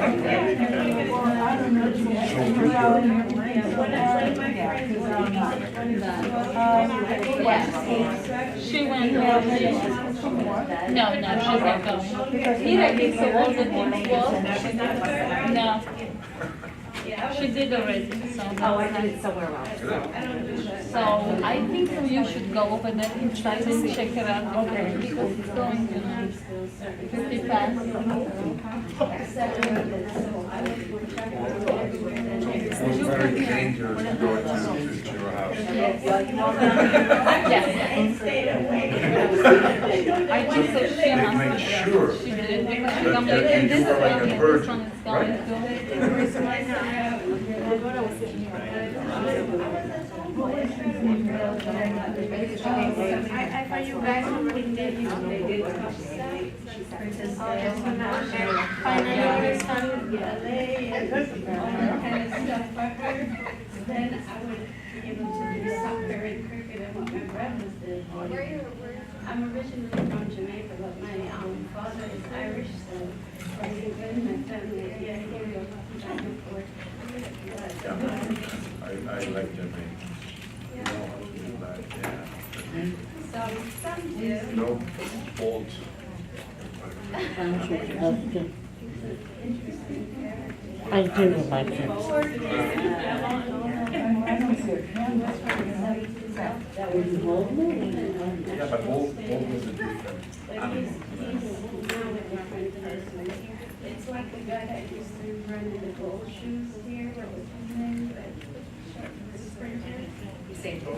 No, back in a gold. Yeah. The gold spikes. Spikes, yes, He won yes. everything no Yes. matter what. Yes. He was from America before Usain Bolt. Yeah. My brother was the captain of the soccer team of the Jamaica football team. So he didn't have a scholarship. He ended up in another school there. You're problem now. I've always said I wanted to be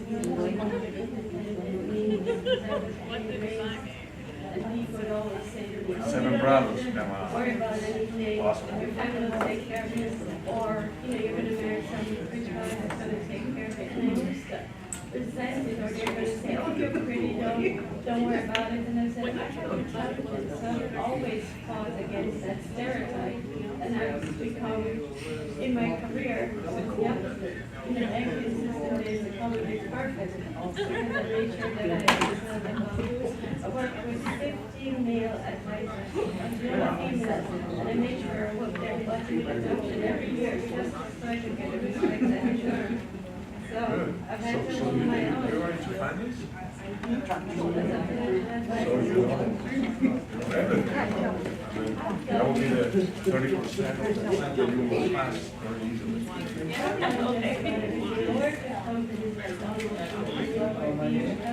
What kind of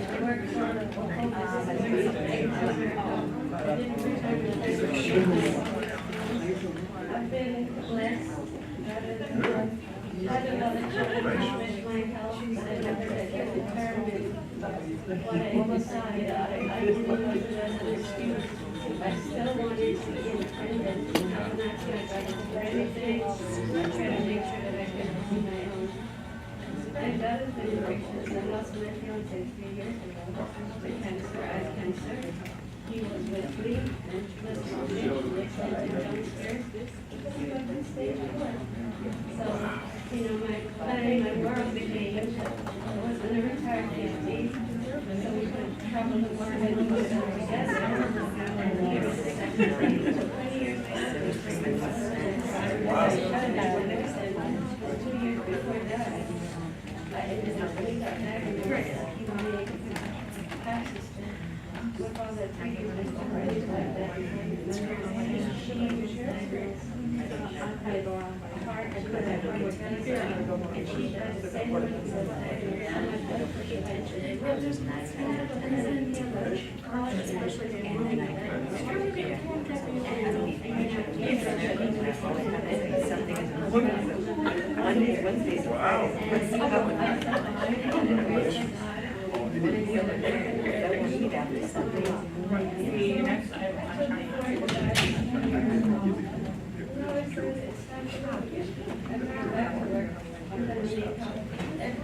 I do my own analysis, and I realize that I'm fully insured for Social Security. I'm short a year. I did see it before. So decided that I was going to, but I never planned on retiring. Must because of your wife. Yeah, I stopped because of this, like, you know, when we went back to work. If you've never faced that, that's when you're most ready to live. And so for me, I don't see why I should live that longer because I don't feel I prefer to live until about 70, 80 because I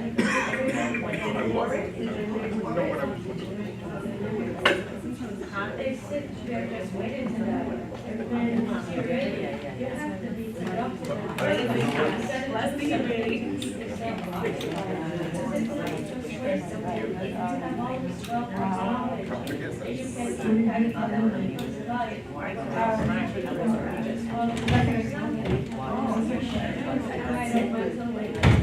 That's it.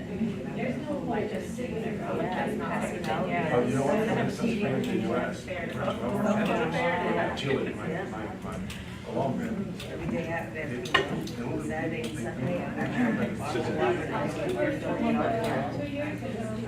And all the seniors go, people, they cannot walk to the buses or in a tree. That's what I'm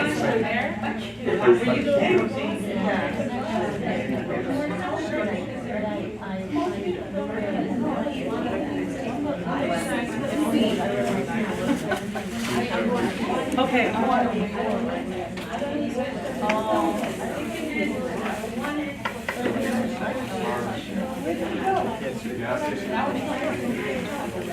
was gonna get alcohol for everybody. I asked the guy, I was like, you got a fit anywhere? He's like, what? I'm like, I don't know, Jack.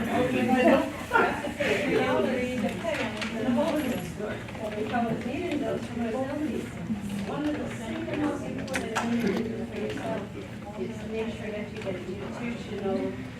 I'm telling you, this teacher, he's cool, but he really reminds me of the coach. And if you're not, It's fighter, like you get it.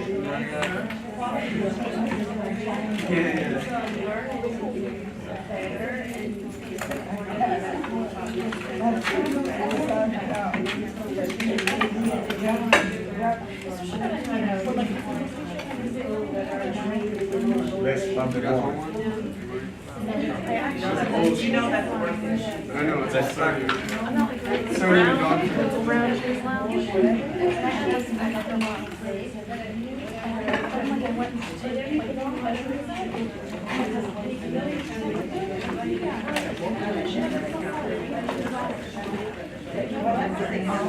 Yeah, I was. I had a big one straw. I had like 3 burgers.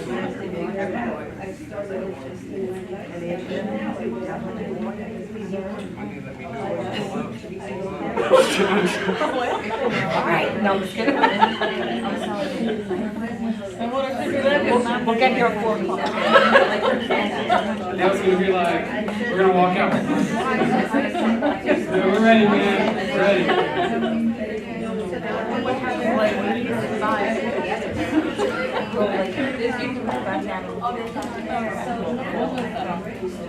He was just giving it to like groups. And then the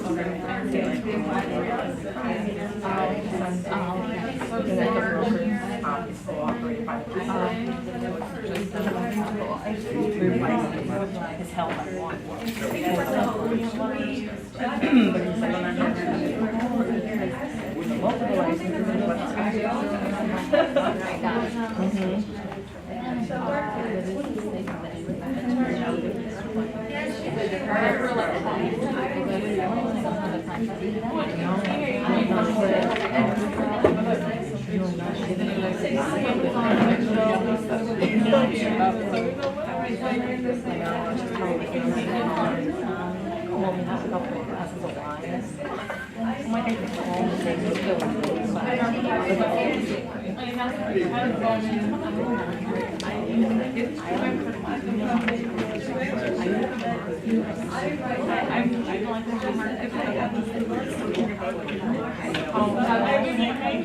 you know what's good?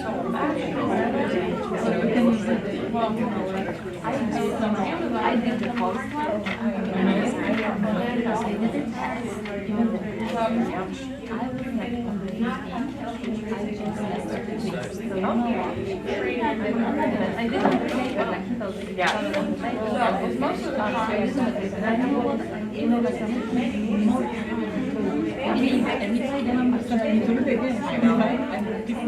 Me too, I'm the same way.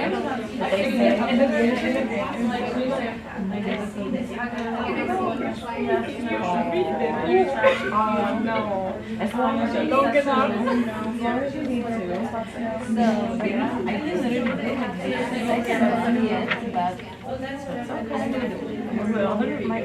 but it's I was sitting there this morning watching a video. Yes. It's actually, yes.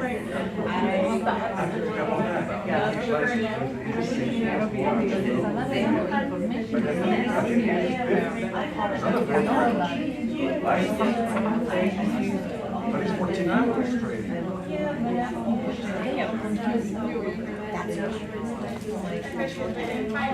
Right, but what I mean is, I understand it's companies.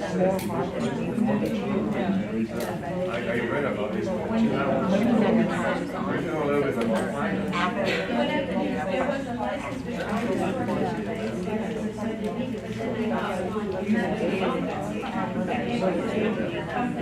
For signature,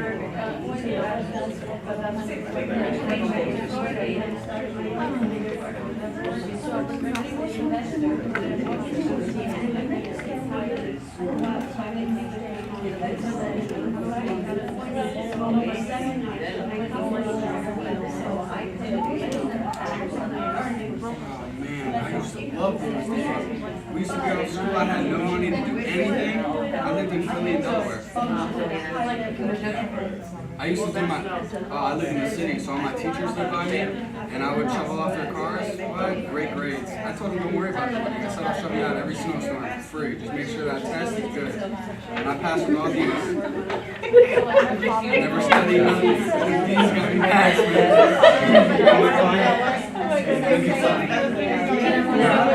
a lot of them, my own teacher, Miss Robin.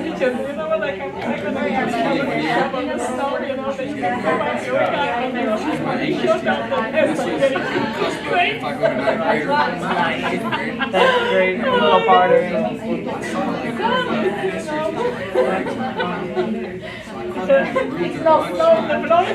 Exactly. Oh man, I had so much leverage for the rest of the year. They passed me, I had an A in history and an A in English. I didn't even show up. I didn't show up. There's my two first period classes, first and second, English and business. I never showed up. Probably like 3 times out of the rest of the year I showed up. Every time she was looking at me like, I ain't trying to black it, I'm just trying to get out. I lived in Southwest, and then I lived, I was young when I lived in Brooklyn. I lived in Southwest, and then I moved to I used to go to New York all the time, taking dollar bus. Yeah, you didn't know that? You can take one from here for $1, and take it all the way up to New York. called a dollar bus. You order your ticket 6 weeks in advance, it'll cost you probably $3 at the most, because you'll have to change each bus. So every bus will be $1 for each bus. Yeah, it'll probably take you like 30 hours to get to the bus. I do it once a year. Me and my buddies just go on it.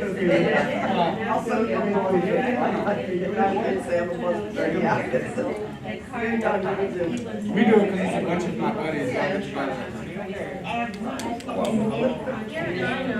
So I made sure that whenever. How was your dinner Monday night? Was it good? She said to me she's gonna go back tonight. Oh my gosh, should I come tonight? She has And you know what's funny? It said like every college kid goes to the college. She was so good. I was working in that time airlines, so I worked I remember I drove there. Of course. I got to Philly in 12 hours. I drove like 150 miles. Just kept going. before that I was So nice of her. Yeah, it's like a private jet. It has everything except for a shower. It hovers.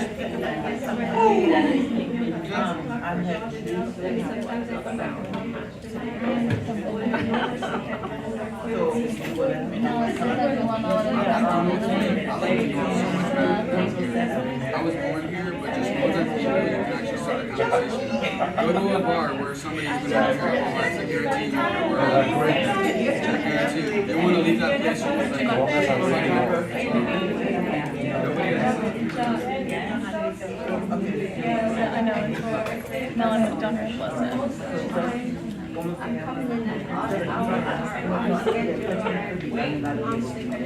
right now, where do you live? Yeah, but are you gonna leave? I think it's 50.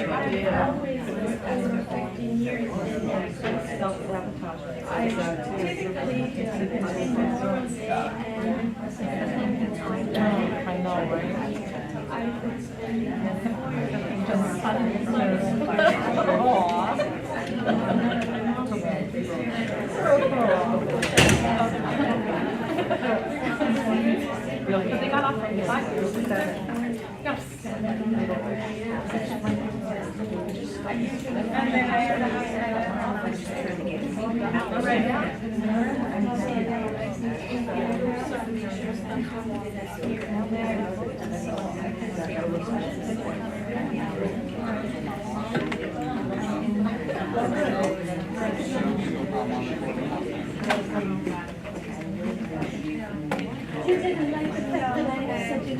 No, I didn't. No. She is the king of Queen's wife. Yes. Somehow you remember. All right, let's go to chapter 4, please.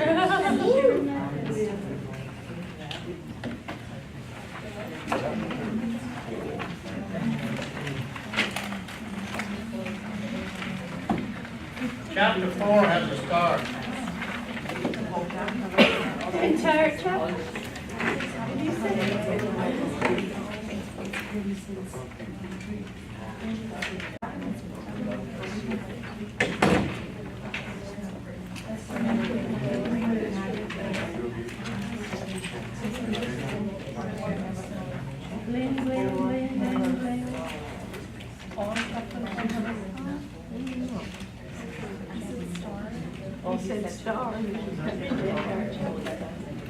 Looking at the heading of this chapter,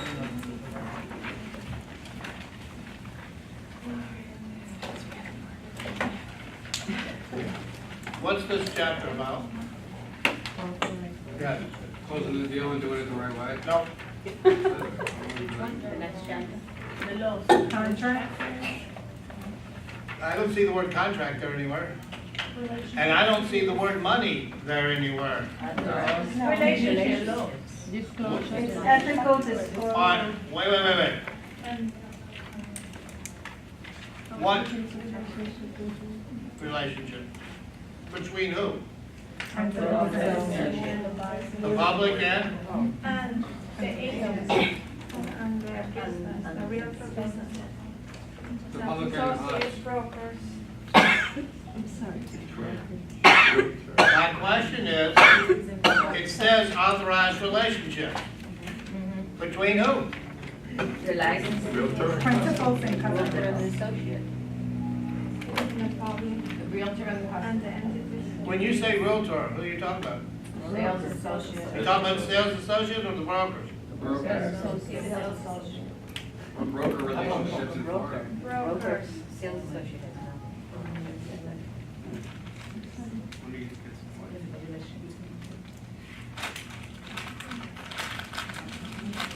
broker's the only one that can enter into a relationship. Well, let me ask you a question. As a sales associate, who's your relationship with? Broker. Who's the broker's relationship with? Public. The public. Thank you, that's the word. However, if the broker chooses to use one of the authorized brokerage relationships, as a sales associate, are you free to pick whichever one you want? No. Or do you do the one that the broker tells you? Broker tells you. Why? Because you're working for him. Because these relationships are not yours, Yeah, the brokers. the brokers. However, whatever duty or responsibility they say the broker has in this chapter, guess what? They said associates. So do you. This chapter is not about money. So you need to take that word and any word associated with it and get rid of it for a little bit. We'll get back to that later. I have to realize that in my efforts to make money, I have to make sure first that what I'm doing is legal and ethical. So I don't wind up getting kicked out the Realtor Association or get my license taken away from me.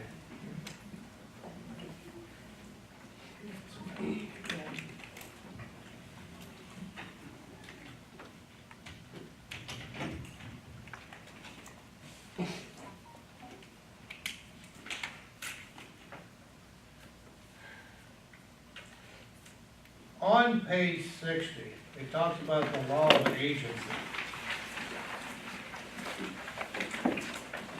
And it shows that, looking at it historically, there are three types of law that society looks for guidance regarding agency relationships. Common law,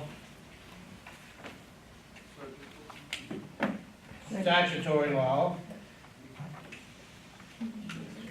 administrative law. Statutory law.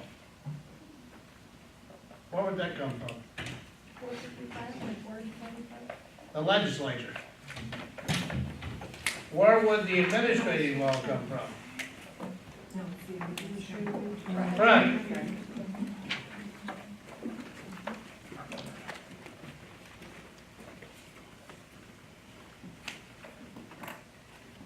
So do you think that 475 is gonna have anything to say about the type of brokerage relationships you're allowed to operate under?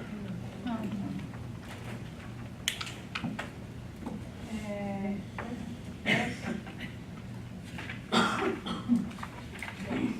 Yes.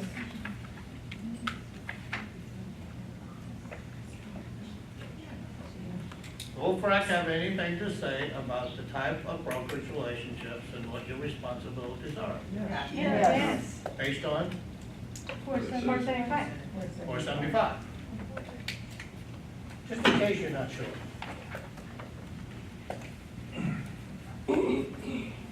This one, here. Let's go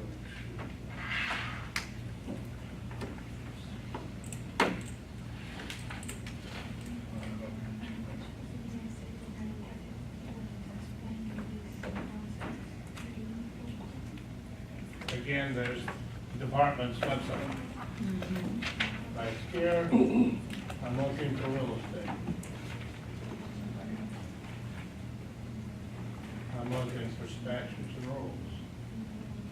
There's 475, part 1.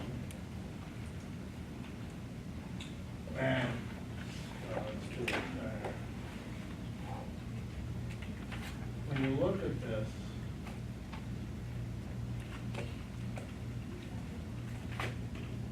what's it say right here? Authorized brokerage relationships, presumption of transaction broker, required disclosures. 7:30, okay. So where did the information come from this chapter? 475. Okay. Which means we're talking to you know who again.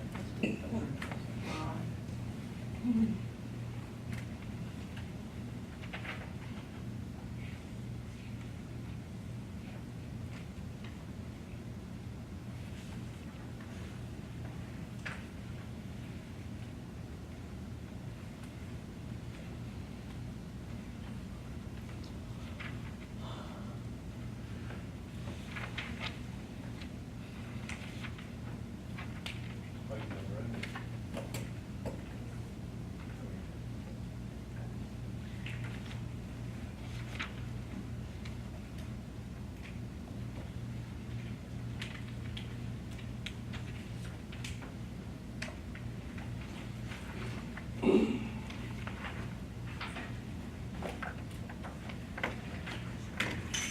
Now here's where it starts.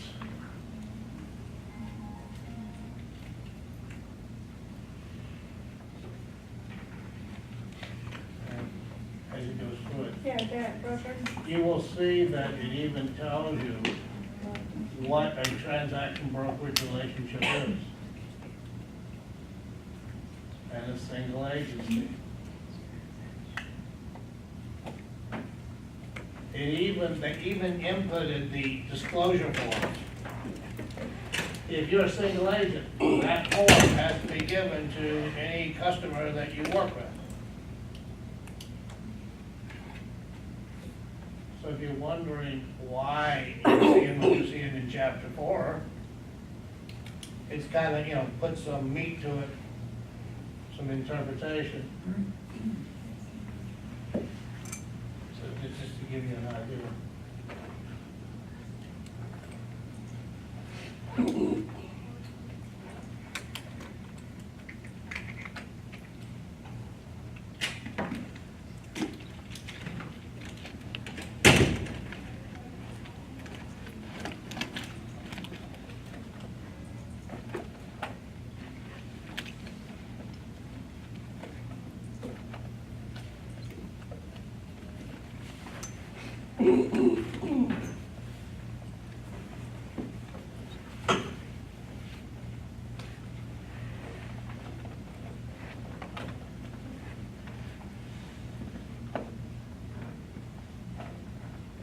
Looking on page 60,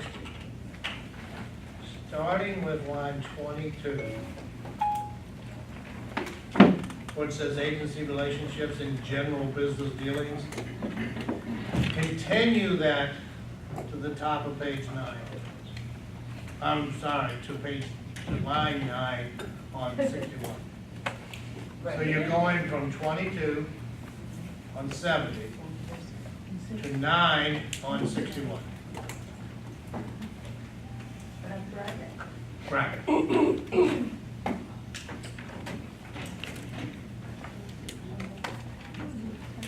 Now, in the paragraph at the bottom of the page, they talk about several different types of relationships. One of them is called arm's length. Give me an example in real estate of an arm's length transaction, arm's length relationship. Selling something to your family. Or not selling.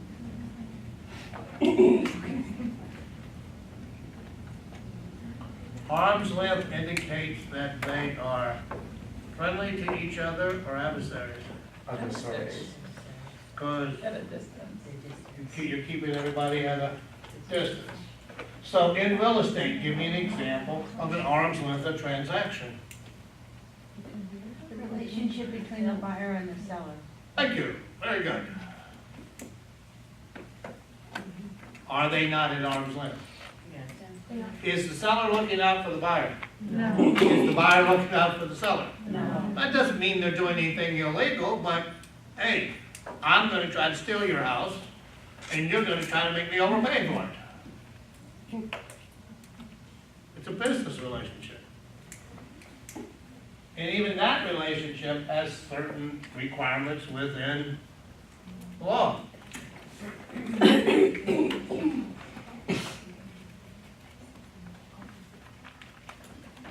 On line 31 is where they talked about that idea of arm's length. There's another term, which I'm sure most of you should recognize, on line 34, it's called caveat emptor. Translate to English, let the buyer beware. An example of this, oh, by the way, the caveat emptor has a star. I'm on page 60. I'm on line 34. In bold letters, says caveat emptor. It means let the buyer beware. An example of that would be you, as a layperson, going to a for sale by owner on your own without the help of an agent.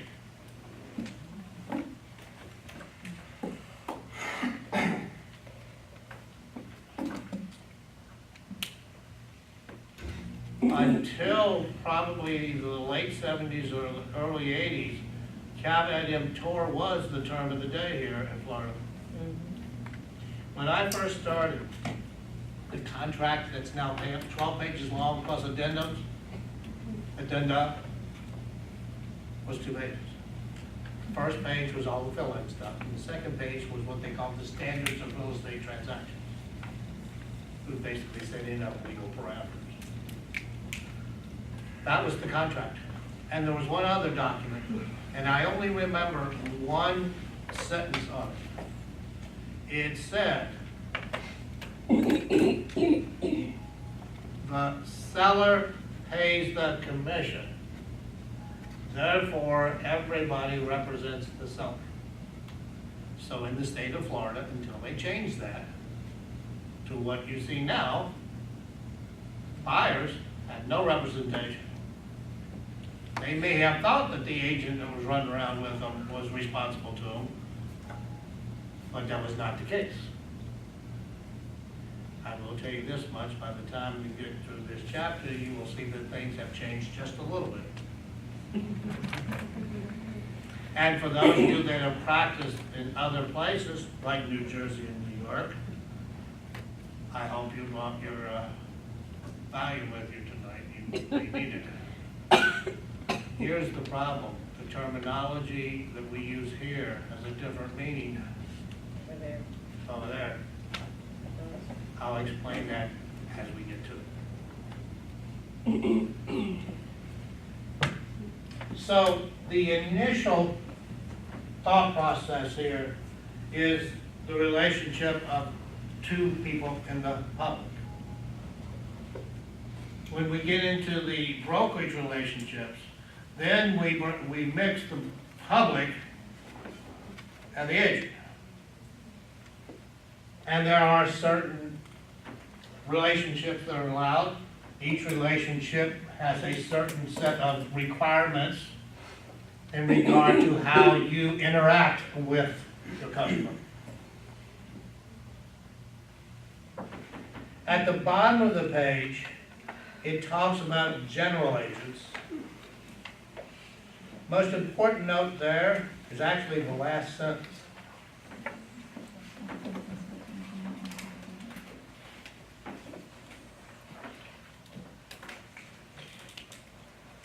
Is the relationship between you and the broker a fiduciary relationship?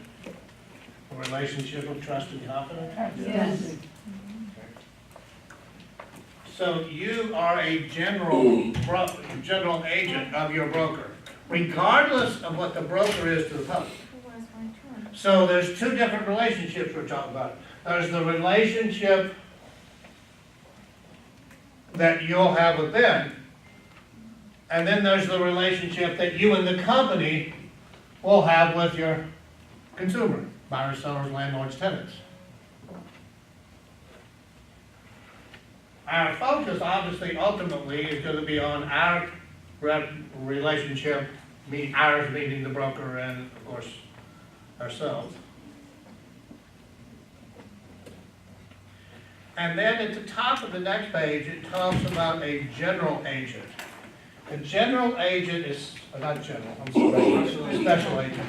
A special agent typically is for one specific activity, like a CPA. The relationship between the CPA and their client would make them a special agent. That term doesn't have any meaning for us, because we're not special agents.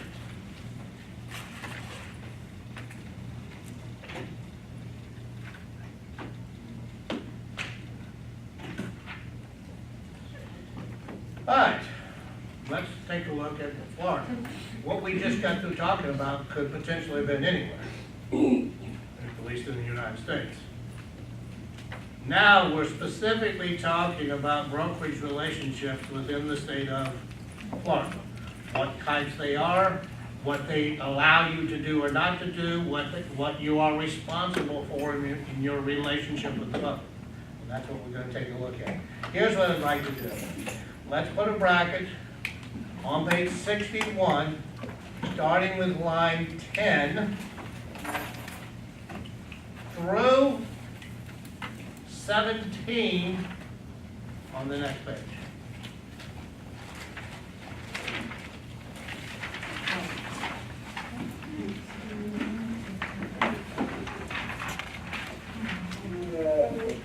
So starting on 61, lines 23 through 35, the rest of the page. And then on the top of 62, lines 1 through 17. Also 23 to 35, not 10 to 35. Yes. Yeah, I'm sorry, we'd start with 10 on page 61. 10 to the bottom of the page, and then line 17 on the page 62.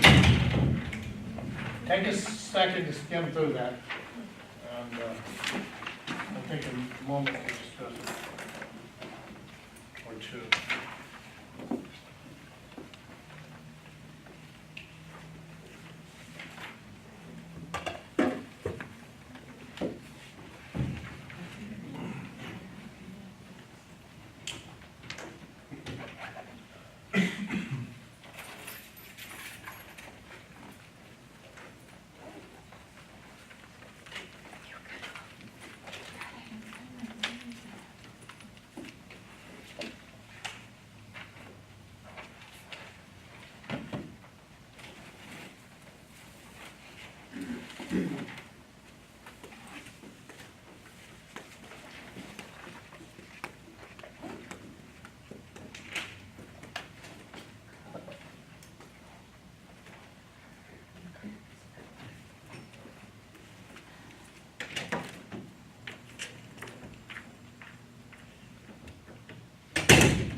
Okay.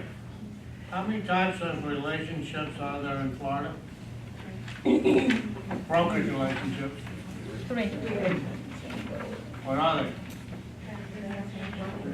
Transaction broker, Single agent. single agent, and non-broker relation. Let's all get on page 61, bottom page, please.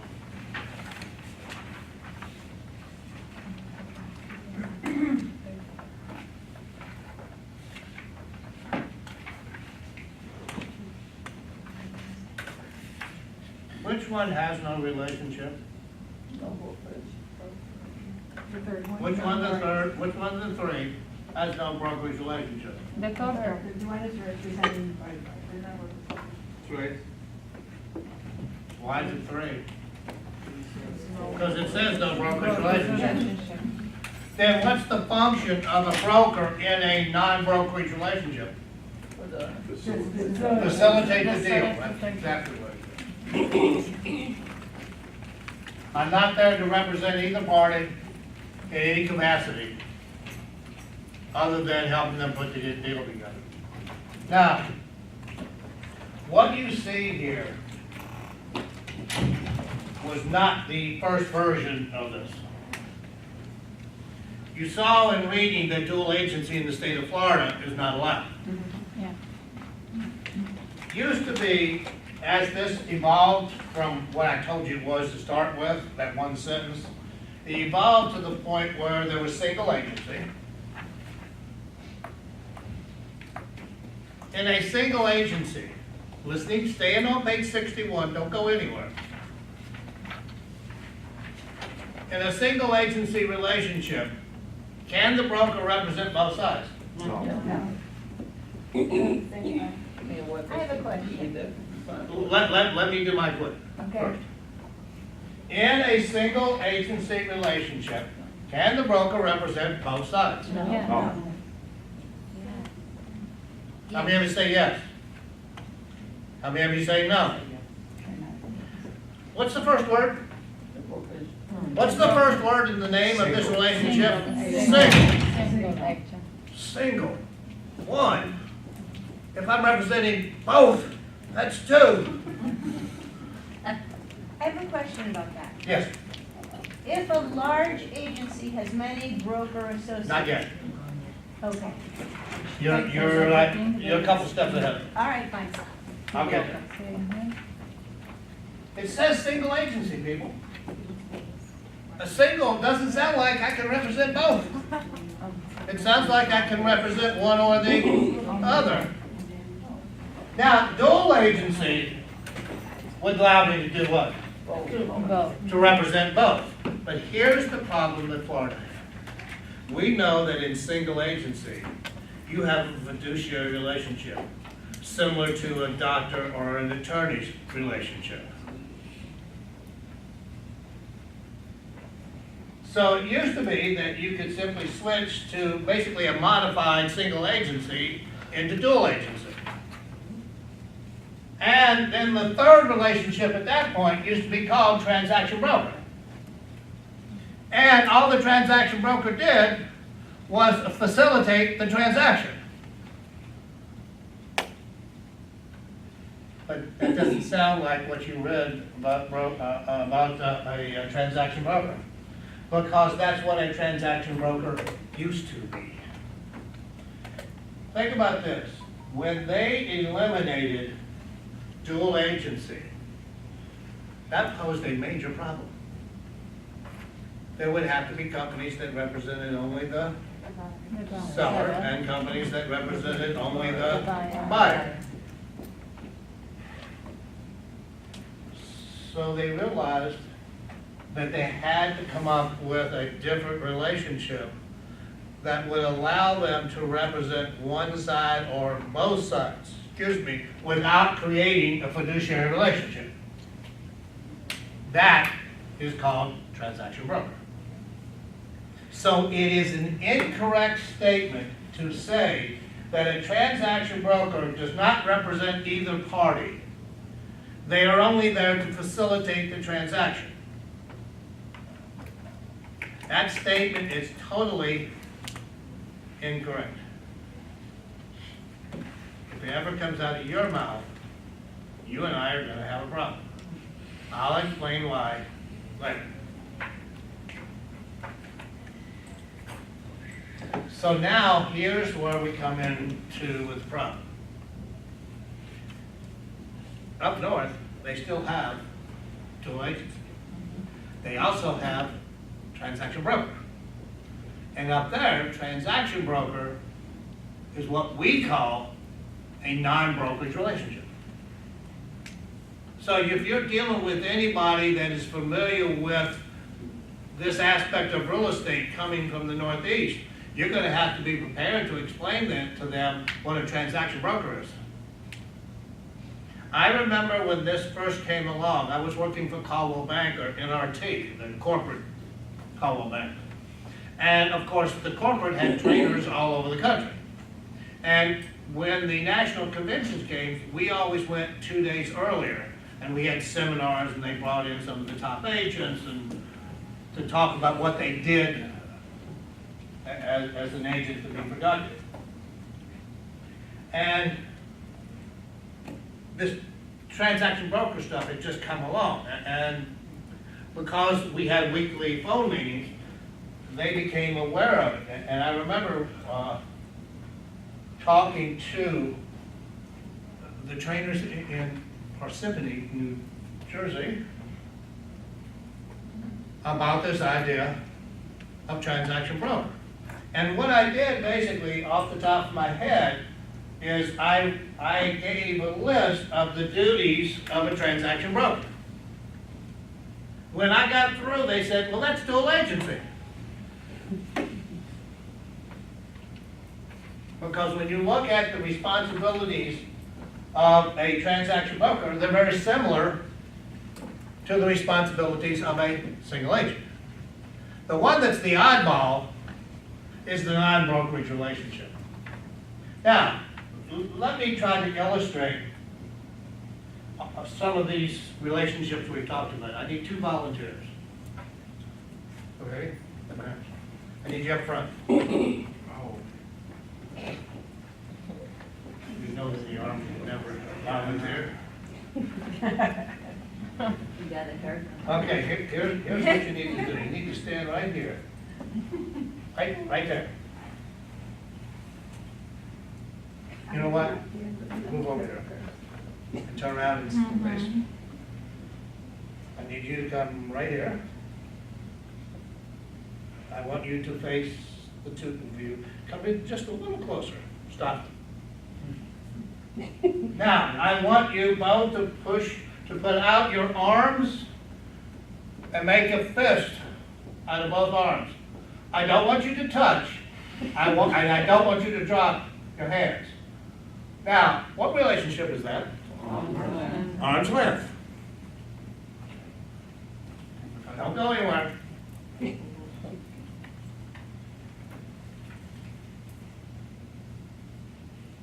What relationship is this? Broker. That's not a brokerage relationship. Which one of those brokerage relationships is this? Transaction broker. No. No broker. No single agent. No. Single agent. And she's the, or he's the buyer. This tells me I'm representing her as a single agent. I have nothing To do with him. to do with him. I gave him my back. Okay? Now what's this? Single agent. single agent representing the other side, but not both. What's this?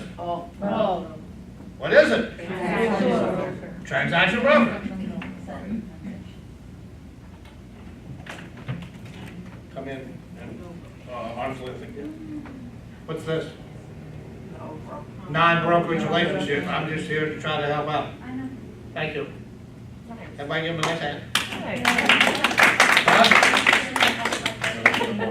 You go back and yes, I'll ask. You can ask. One extra point for the exam, right? Huh? What? One extra point for them. Okay, shoot.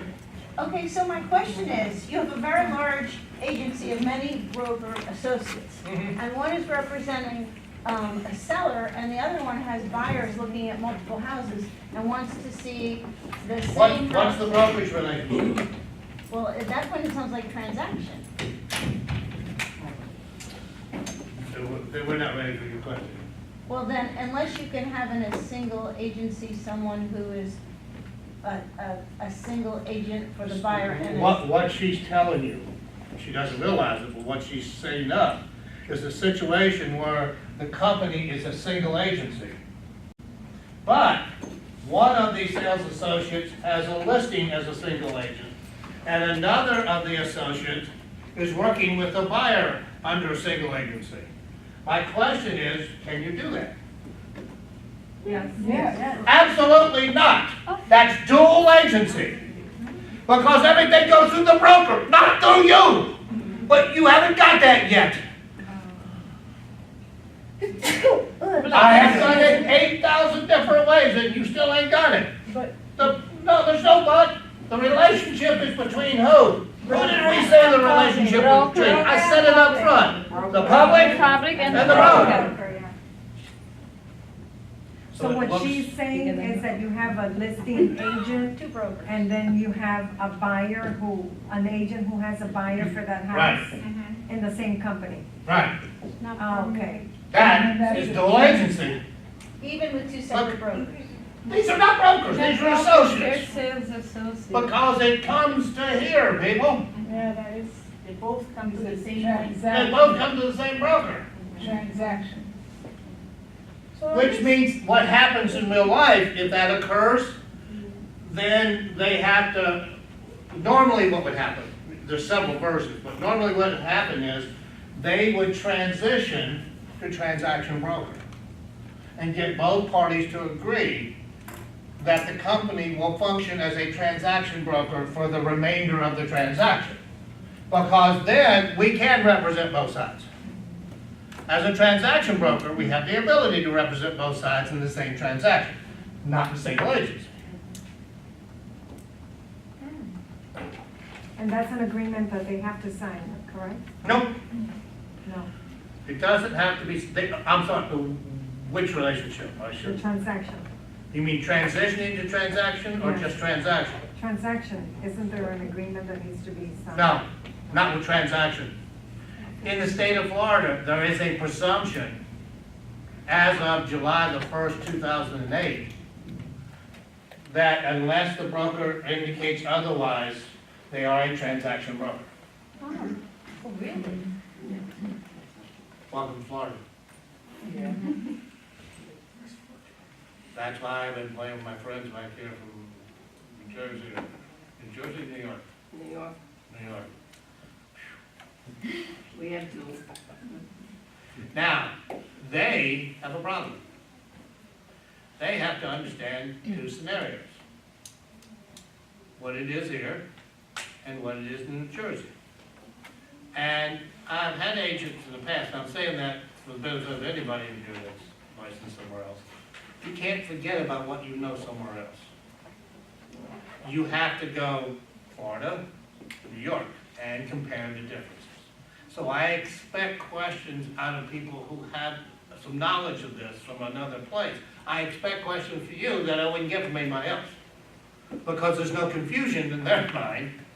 So just be conscious of the fact that a transaction broker, and if I took you to 475 and showed it to you, a transaction broker can represent the buyer, the seller are both in the same transaction without creating a fiduciary relationship.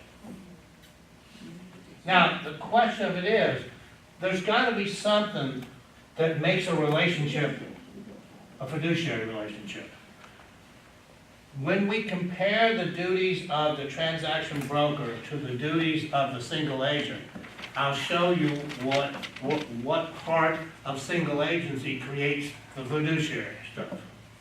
Because as a transaction broker, I can represent just one side.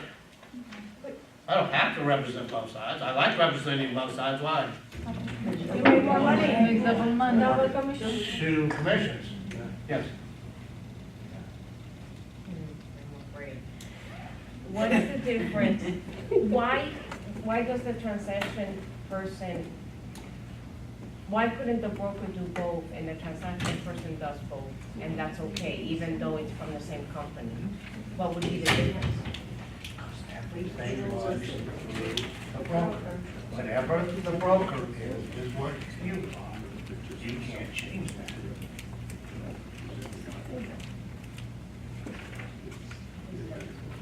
Because here's the relationship we're talking about. Because these two people are representing that person. Right, but what does taking somebody and bringing a transaction person in, why does that make it okay and not with the Because a broker? transaction broker can represent both sides of the same transaction. A single agent cannot.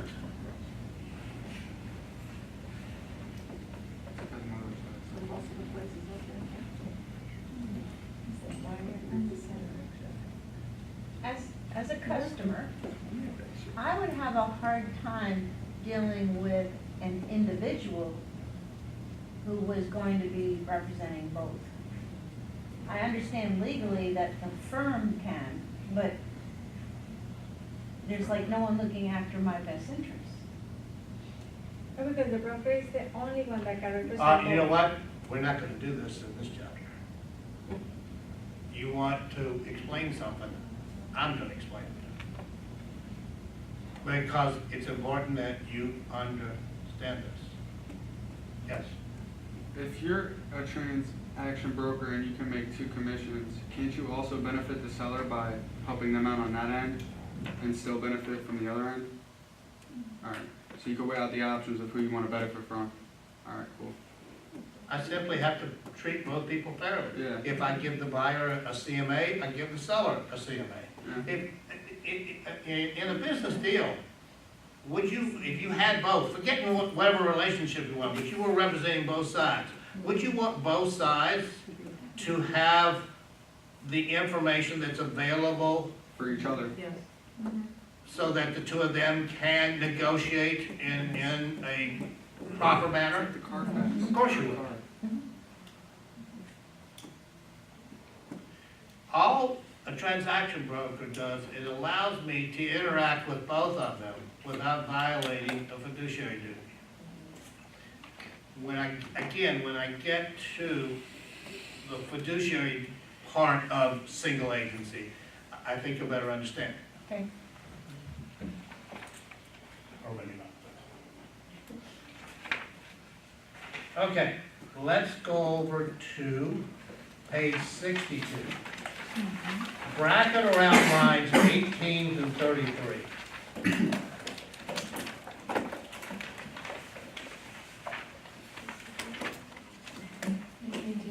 Yeah, 62. Take a second to read through lines 18 through 33.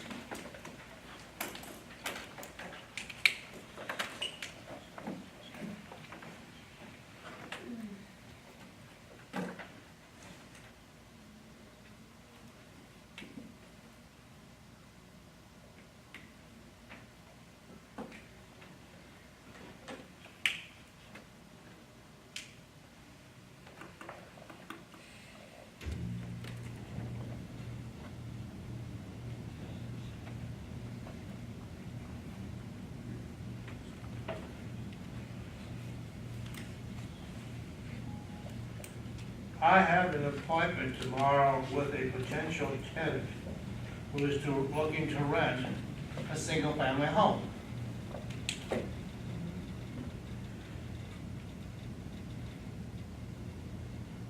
Would I be obligated to disclose in writing which brokerage relationship I would be working with them under?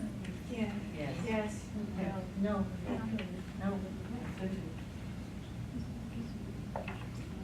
And it's residential. Yes. It's residential.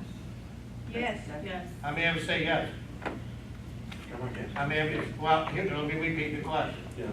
I'm working with a customer tomorrow where I'm going out to show them rentals. They're looking to rent a single-family home. My question is the written disclosure of my brokerage relationship required in that situation? No.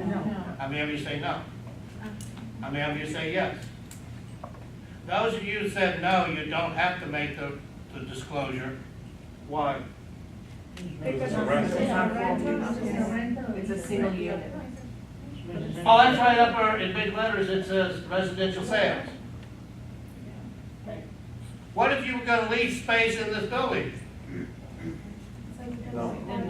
What if you were gonna sell this building? Yes. No, because it does not fit under those categories. Is this building a residential property of 4 or fewer units? No. Is this an unimproved residential property intended for 4 or fewer units? Is this an agricultural property of 10 acres or less? No. Then I don't have to give a written disclosure of my brokerage relationship.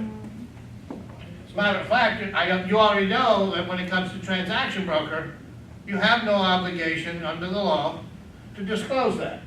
If you don't disclose what relationship you're working under, the law says that the public has the right to presume So this is you are a transaction broker.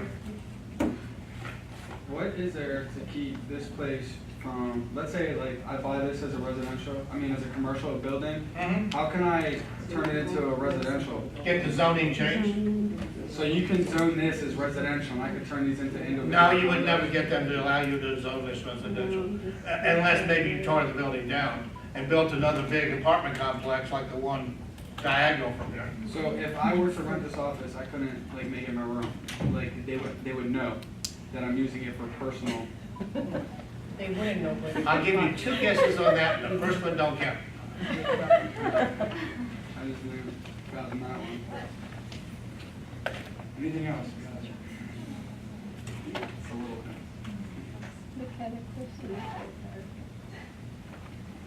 Why 10 acres? Because that zone for farm.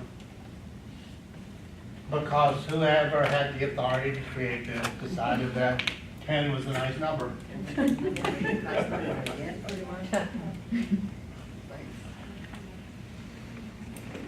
Now, when do you have to make the disclosure?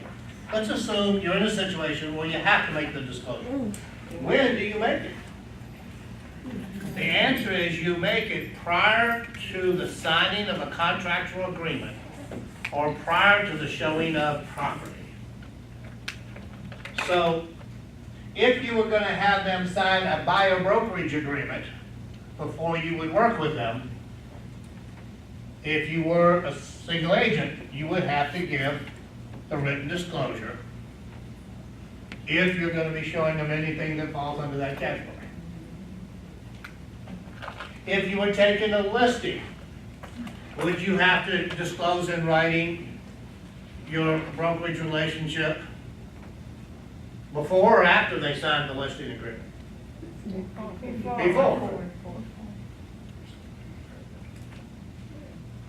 Now, I have good news for you. This company functions as a transaction broker. So all that stress you have on the single agency has just disappeared. Because you realize that a company that starts out as a single agent with listings, if they're a big company, the odds are the buyer is probably going to come from that company. So what's going to happen? They're going to have to transition to transaction broker or to get one of the 2 customers to agree to no representation. That should go over real well.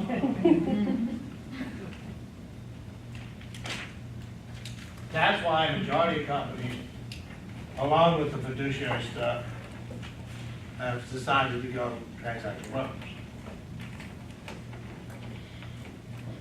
But again, this here is this based upon 475?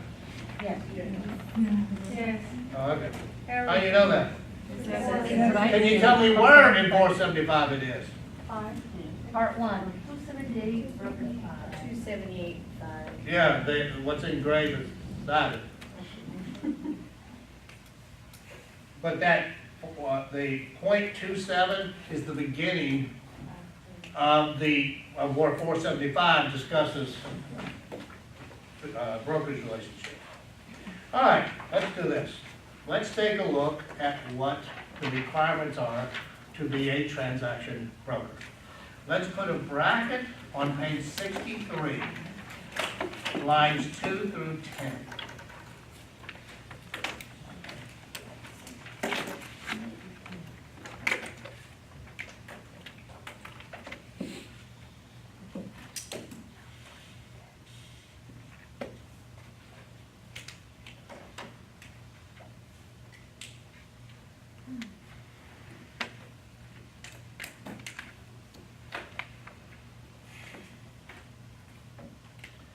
That last sentence is important. Where it says that in a transaction brokerage relationship, the buyer or the seller, customer, is not responsible for the acts of the licensee. You'll see a little later why that's significant. Highlighted. Yeah, I'll tell you highlighted bracket, either one. It's not a star, but for everything is shown. So, when you talk about a buyer or a seller or a landlord or a tenant, you will refer to them as my customers, not my client. My client invokes agency, which invokes fiduciary. Therefore, all the big public you deal with are your customers. An attorney refers to his client. Why? Because they do have a fiduciary relationship. A doctor and a patient.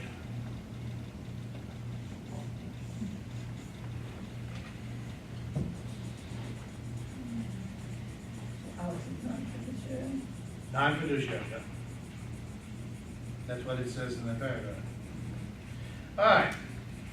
I said there were certain duties and responsibilities that each one of these brokerage relationships entails, so let's do that. Line 11 on 63, let's highlight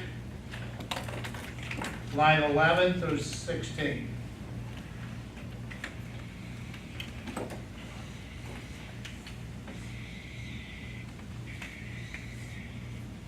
The star? No.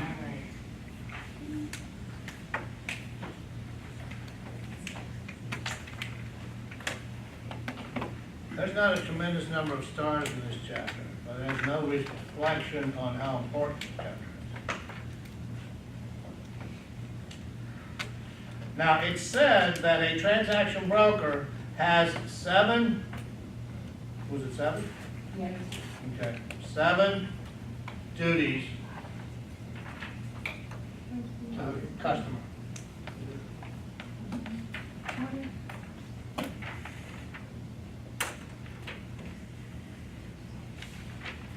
Number 1, on line 17, highlight where it says account for all funds. I'm on 63. I'm at line 17. Let me ask you a stupid question. Should that number 1 be on all 3 lists? Yes. You shouldn't even have to think about what the answer to that question is. Because in this business, they don't give a shit how you're representing the public. But if you're handling their money, you had best do it as required.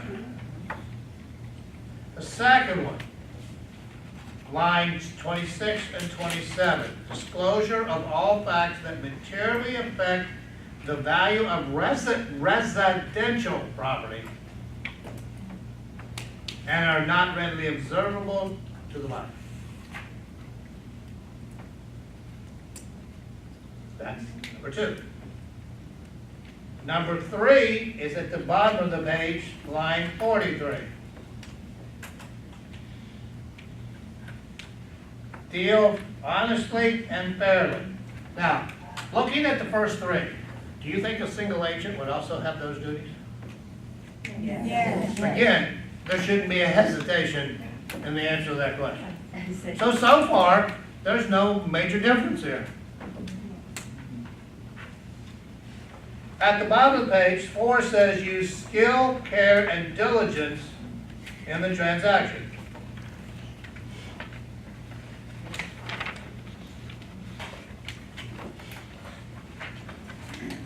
In other words, if your lack of action would cause a transaction not to happen, you would be in violation of your duties to your customer.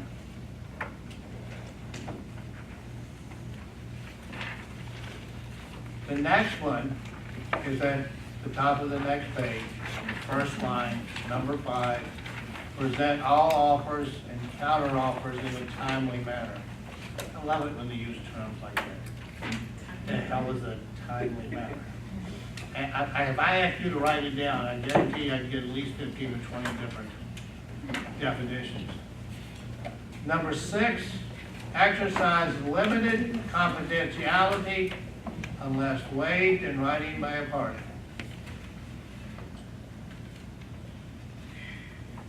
And number 7, anything else you agree to do.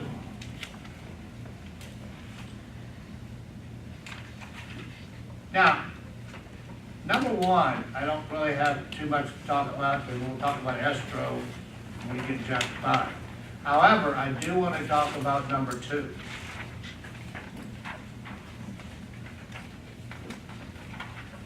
They use the term called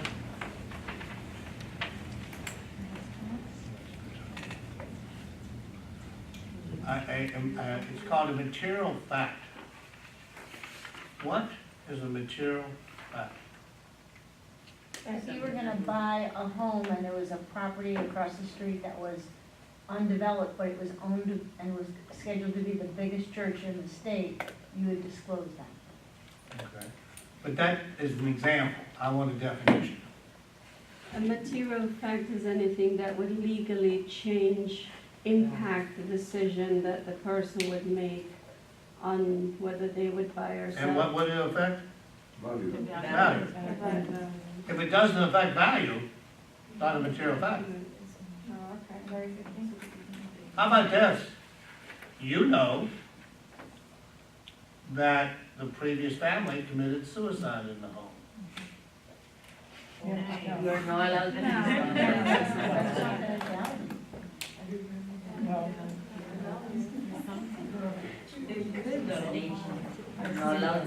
Do you have an obligation to disclose?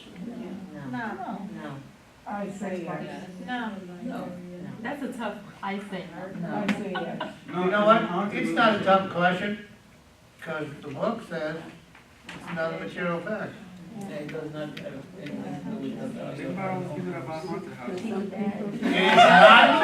considered to have an impact upon the value of the property, therefore it is not considered a material fact. As a matter of fact, if they ask you about that, you would recommend that they contact the local police. Because anything they want to know about stuff like that in the community, police department has everything you want. You can, in a lot of them, depending on how sophisticated their systems are, you can go on and find out what's happened in the last year in the community. You know on the first page, the homepage of any website of enforcement, there's a link for what? sexual predators. Almost guarantee you it's on that first page. So if you know someone died in the house, you don't have to tell You them. want to see if your name's? Yeah, I'm making surroundings for my neighbors. Oh, yeah, you might not want to do that. I know, you would be surprised. It's amazing. But that's, I don't get enough on it. Even if they have AIDS. Whether they have it, whether they don't. So that means you do not have a law of discovery, and you do not have a law of disclosure when it comes to those type of things. Yes, ma'am. Where do you find what are the things that devalue the value of your home? In terms of, for example, the power MLS. lines in The the back MLS, of, in the MLS? yep. So, but how do I know what devalues? Basically, something is worth what somebody else is willing to pay for it. Thank you. Have a good night. For example, if I have a train going in the back of my house, Yeah. that will devalue? If you, for example, in that situation, property's been for sale for a year and a half, but there are other homes in the community that are not near the track that have sold in the last year, that would be an indication that the railroad track is having an impact upon the value of the property. That has nothing to do with what we're talking about here. Ah, okay. Has absolutely nothing to do with that. Okay. Told you, this is not about money. Well, you're talking about, Yeah, you're but talking you about said more value, like that's mold, all the things like that, that would crack floor, crack. Yeah. It's so funny. Wait, yes, Just a quick question. excuse me. Yes, You're taking a listing. okay. The seller says to you, I have termites. Okay, that's legitimate. Now a buyer comes in Uh-huh. to disclose it, Uh, or do you keep it to yourself? you disclose, material fact. Okay, so any fact that you know of, you must disclose. Yes. Yeah, like imagine walking into a house, oh, this is a nice house. Yeah, because the termites are not going to happen. Foundation. Yeah, but there is, they Now, an let me inspection. ask you a question. What he just brought up can translate into a lot of different issues in a house. Yeah. That's why we have the sellers, and this is only residential, remember again. This is, what we're talking about, it's not required in non-residential.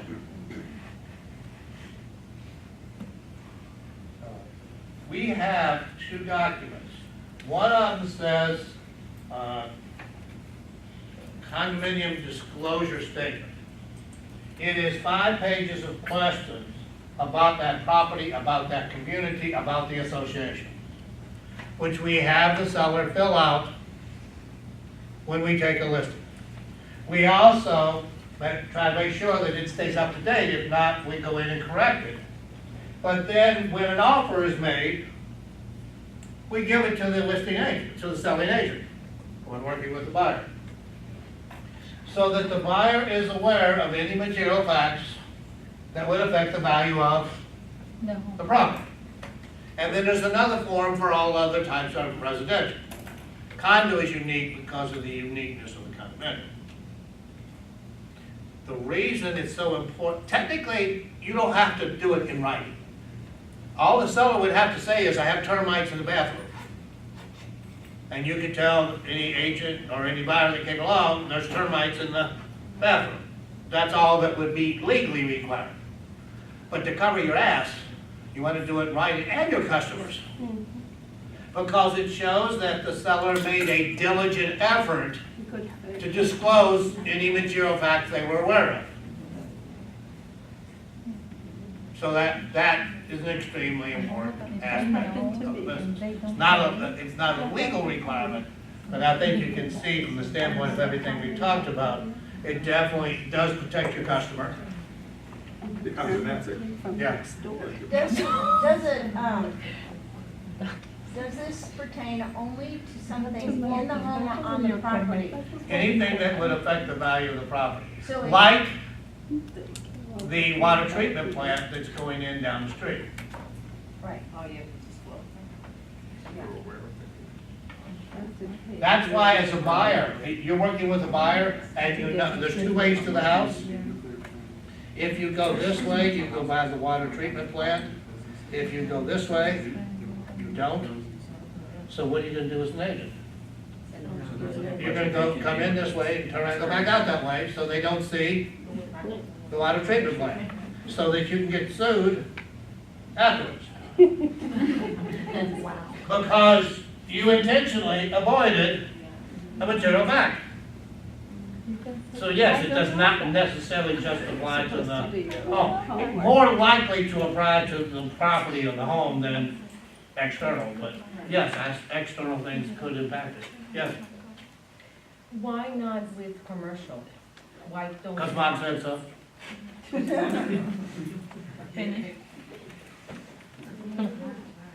Now I'll give you my opinion to your question. Number one, when you talk about non-residential, you're dealing with investors. You're dealing with people that are on a different level than somebody buying a home to live in or renting a home. They have attorneys they work with. As a broker, your job is more to find the property and get out of the way. Because the letter of intent is probably going to come from their attorney. The actual contract is probably going to, in a lot of cases, not in the smaller stuff, but the bigger stuff, it's going to be prepared by an attorney. And then the accountants are going to show up to audit the books. So it's just a totally different So they world. have, You're dealing with, they have the people to take care of themselves. exactly, yeah, we have people. So our people will meet your people.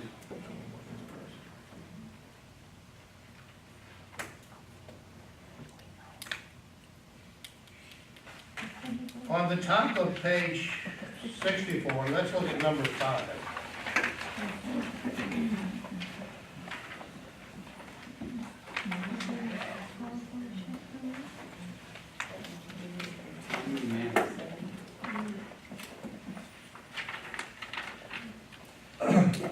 Based upon number 5, here's a question.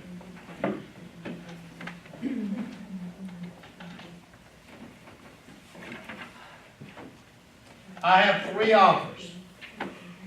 I have a written offer with a deposit. I have a verbal offer, and I have a phone call from a broker in Lake Worth that says they will be emailing me an offer within the next 15 minutes. Take the one with already And it's all deposited. the same amount? Whoever has a check first. Nah, I'd wait 15 minutes. Is this rhetorical? Run that again. Nothing I do is rhetorical. According to this, Everything I do is save your ass. Present all. So, according to this, you have to present Yeah, you have to everything. present the 3. You want to know why? It's not your damn property. See, you don't have the right to decide whether the offer is good or bad. Who the hell do you think you are? it's real estate. Again, I guess I'm going to have to go back here and remind you who the hell you became when you walked through this door. Now, I'm talking 10 to 15 points on the state exam with what I just ranted and raved about.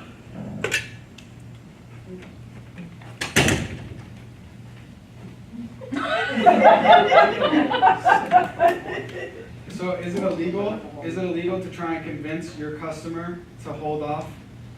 No, No. you have to present the 3 of Why them. would you do that? Is it to the benefit of your customer? If they get Yes or no, is it the benefit to your customer? Yes or no? Yes.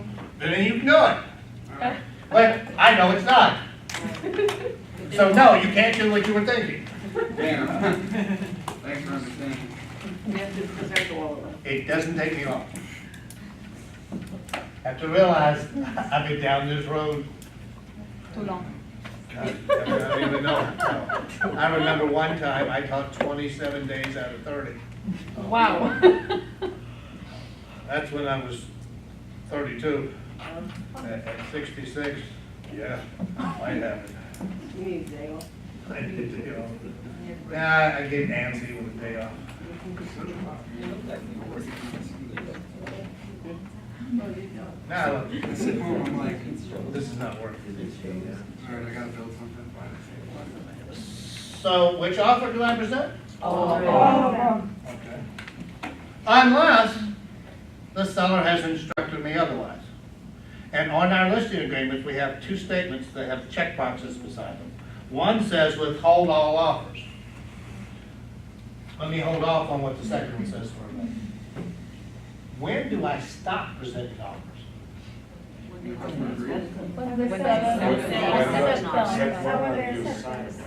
When you close, unless otherwise instructed.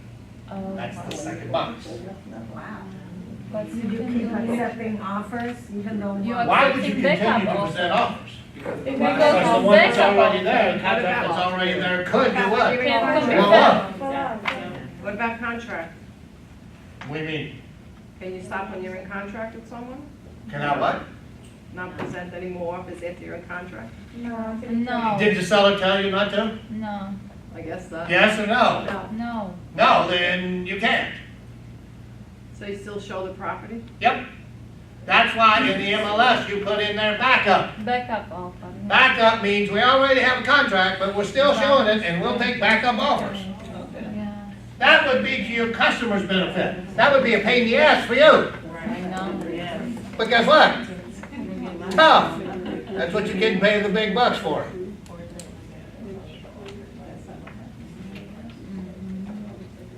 And you can tell the person that is trying to buy the house that you are still presenting other offers to the. Is that true? Yeah. Okay. Not a problem. So that will expedite the But transaction. see, they would have the right to know that. Because that can affect their decisions. And to me, it's definitely a material fact. We didn't hear his question. I didn't hear his question. Repeat. The question was, do you have to tell the possible buyer that you are accepting other offers? I mean, after they signed or they presented the offer? The answer is yes, and the reason the answer is yes to that is there's an addendum that you would attach to the original contract. So my question is, okay, if you put an offer on the property, right, like you said, backup contract, or the contract is signed, but it hasn't been sold yet. So you are still, receiving offers. So If- while this contract is signed. Unless the seller tells you otherwise. Now, a seller may say, hey, I got an offer, it's full cash, we're closing in 15 days, I don't want to deal with anything else. Yeah. So you kind of give the consumer who put the offer in and the consumer that's already signed the contract. No, because he's telling you to let them know that. There might be a chance that you're not gonna get it. Right. Everything's risky. Yeah, so anybody that wants to make a backup offer, I'm gonna make sure they understand Right, so you the can. consequences of this situation and the likelihood of it. Now, see, there's something else I need to try to figure out in this discussion is how solid is this contract? Right. If the buyer, if the listing agent says, well, we're gonna put it pending tomorrow and we're supposed to close next week, I don't know that I wanna get my buyer all excited about that property because the odds of, even if you have a backup of it meaning anything, are pretty close to zero. So, you know, there are factors you have to take into consideration before you suggest that your buyer put in a backup. It depends on what's happening. It's not a simple yes or no question. The seller, when you're signing the listing agreement, Yeah. is it in the contract that the Yes. seller Yes. says, yes, I'll take backup offers, or Yes. no, I won't? No, what's in there is a box dealing with making offers. But we don't have something specifically in the contract that says. So as they go along, the relationships will tell you. Yeah. We don't want to see it. Do you get that put in writing by the seller?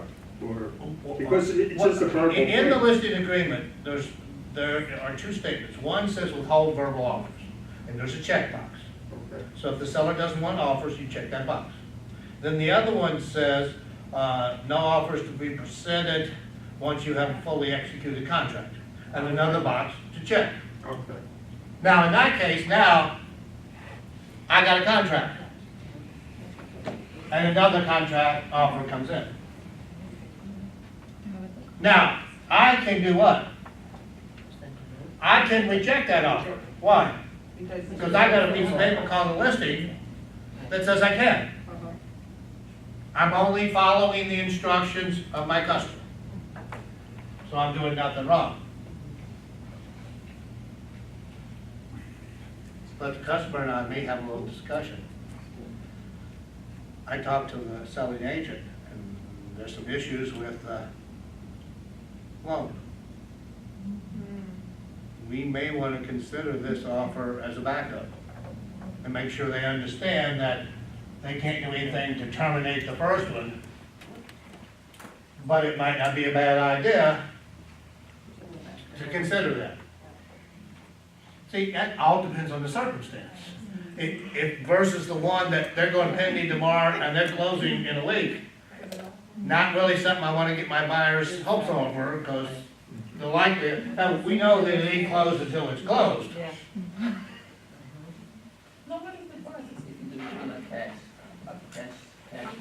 Mm-hmm.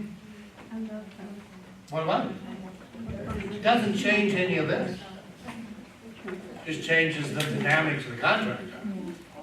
And if you have a, if you have a cash offer, how the seller accepting the cash offer, how long is the process to close all the deal?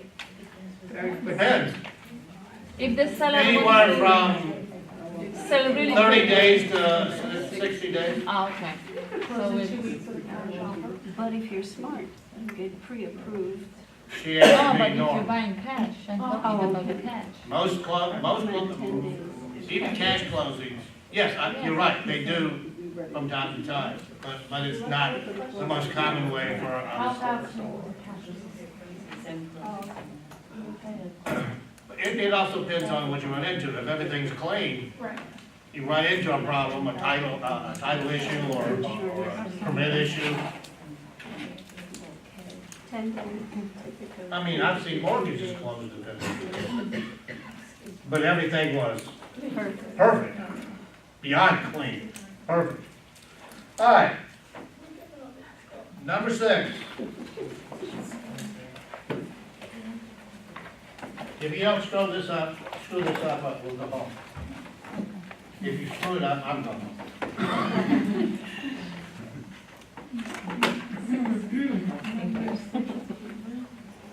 Now, in fiduciary, under single agency, you have full confidentiality.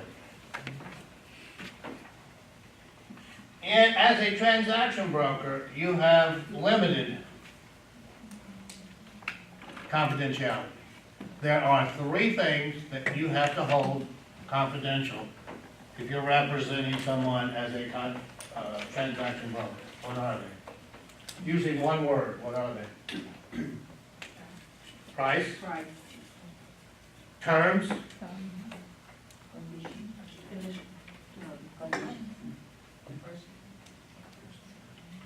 Price, terms, what's the other?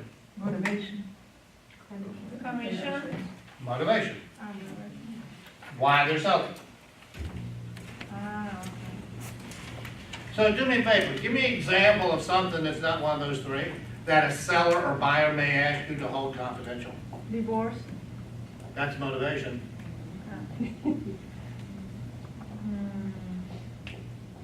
Repeat that question again? The question is, give me an example of something She's that's flexible not, on price. Maybe that's, she can't that move out is for, not price, terms, or motivation. maybe that the seller can't move out for a couple of months. There's a college. That's motivation. Financial status. Everything is motivation. Financial status, yeah, it could be. But again, it still has the possibility of what in that? The motivation. There isn't any motivation if there ain't no money.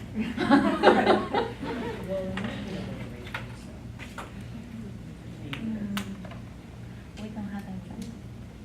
Can we go home? So you are working with the buyer and the seller. And the buyer asks you, what do you think your seller will take? kind of going towards your concern about having both sides. You cannot discuss. It didn't say I couldn't discuss it, it says I can't disclose it.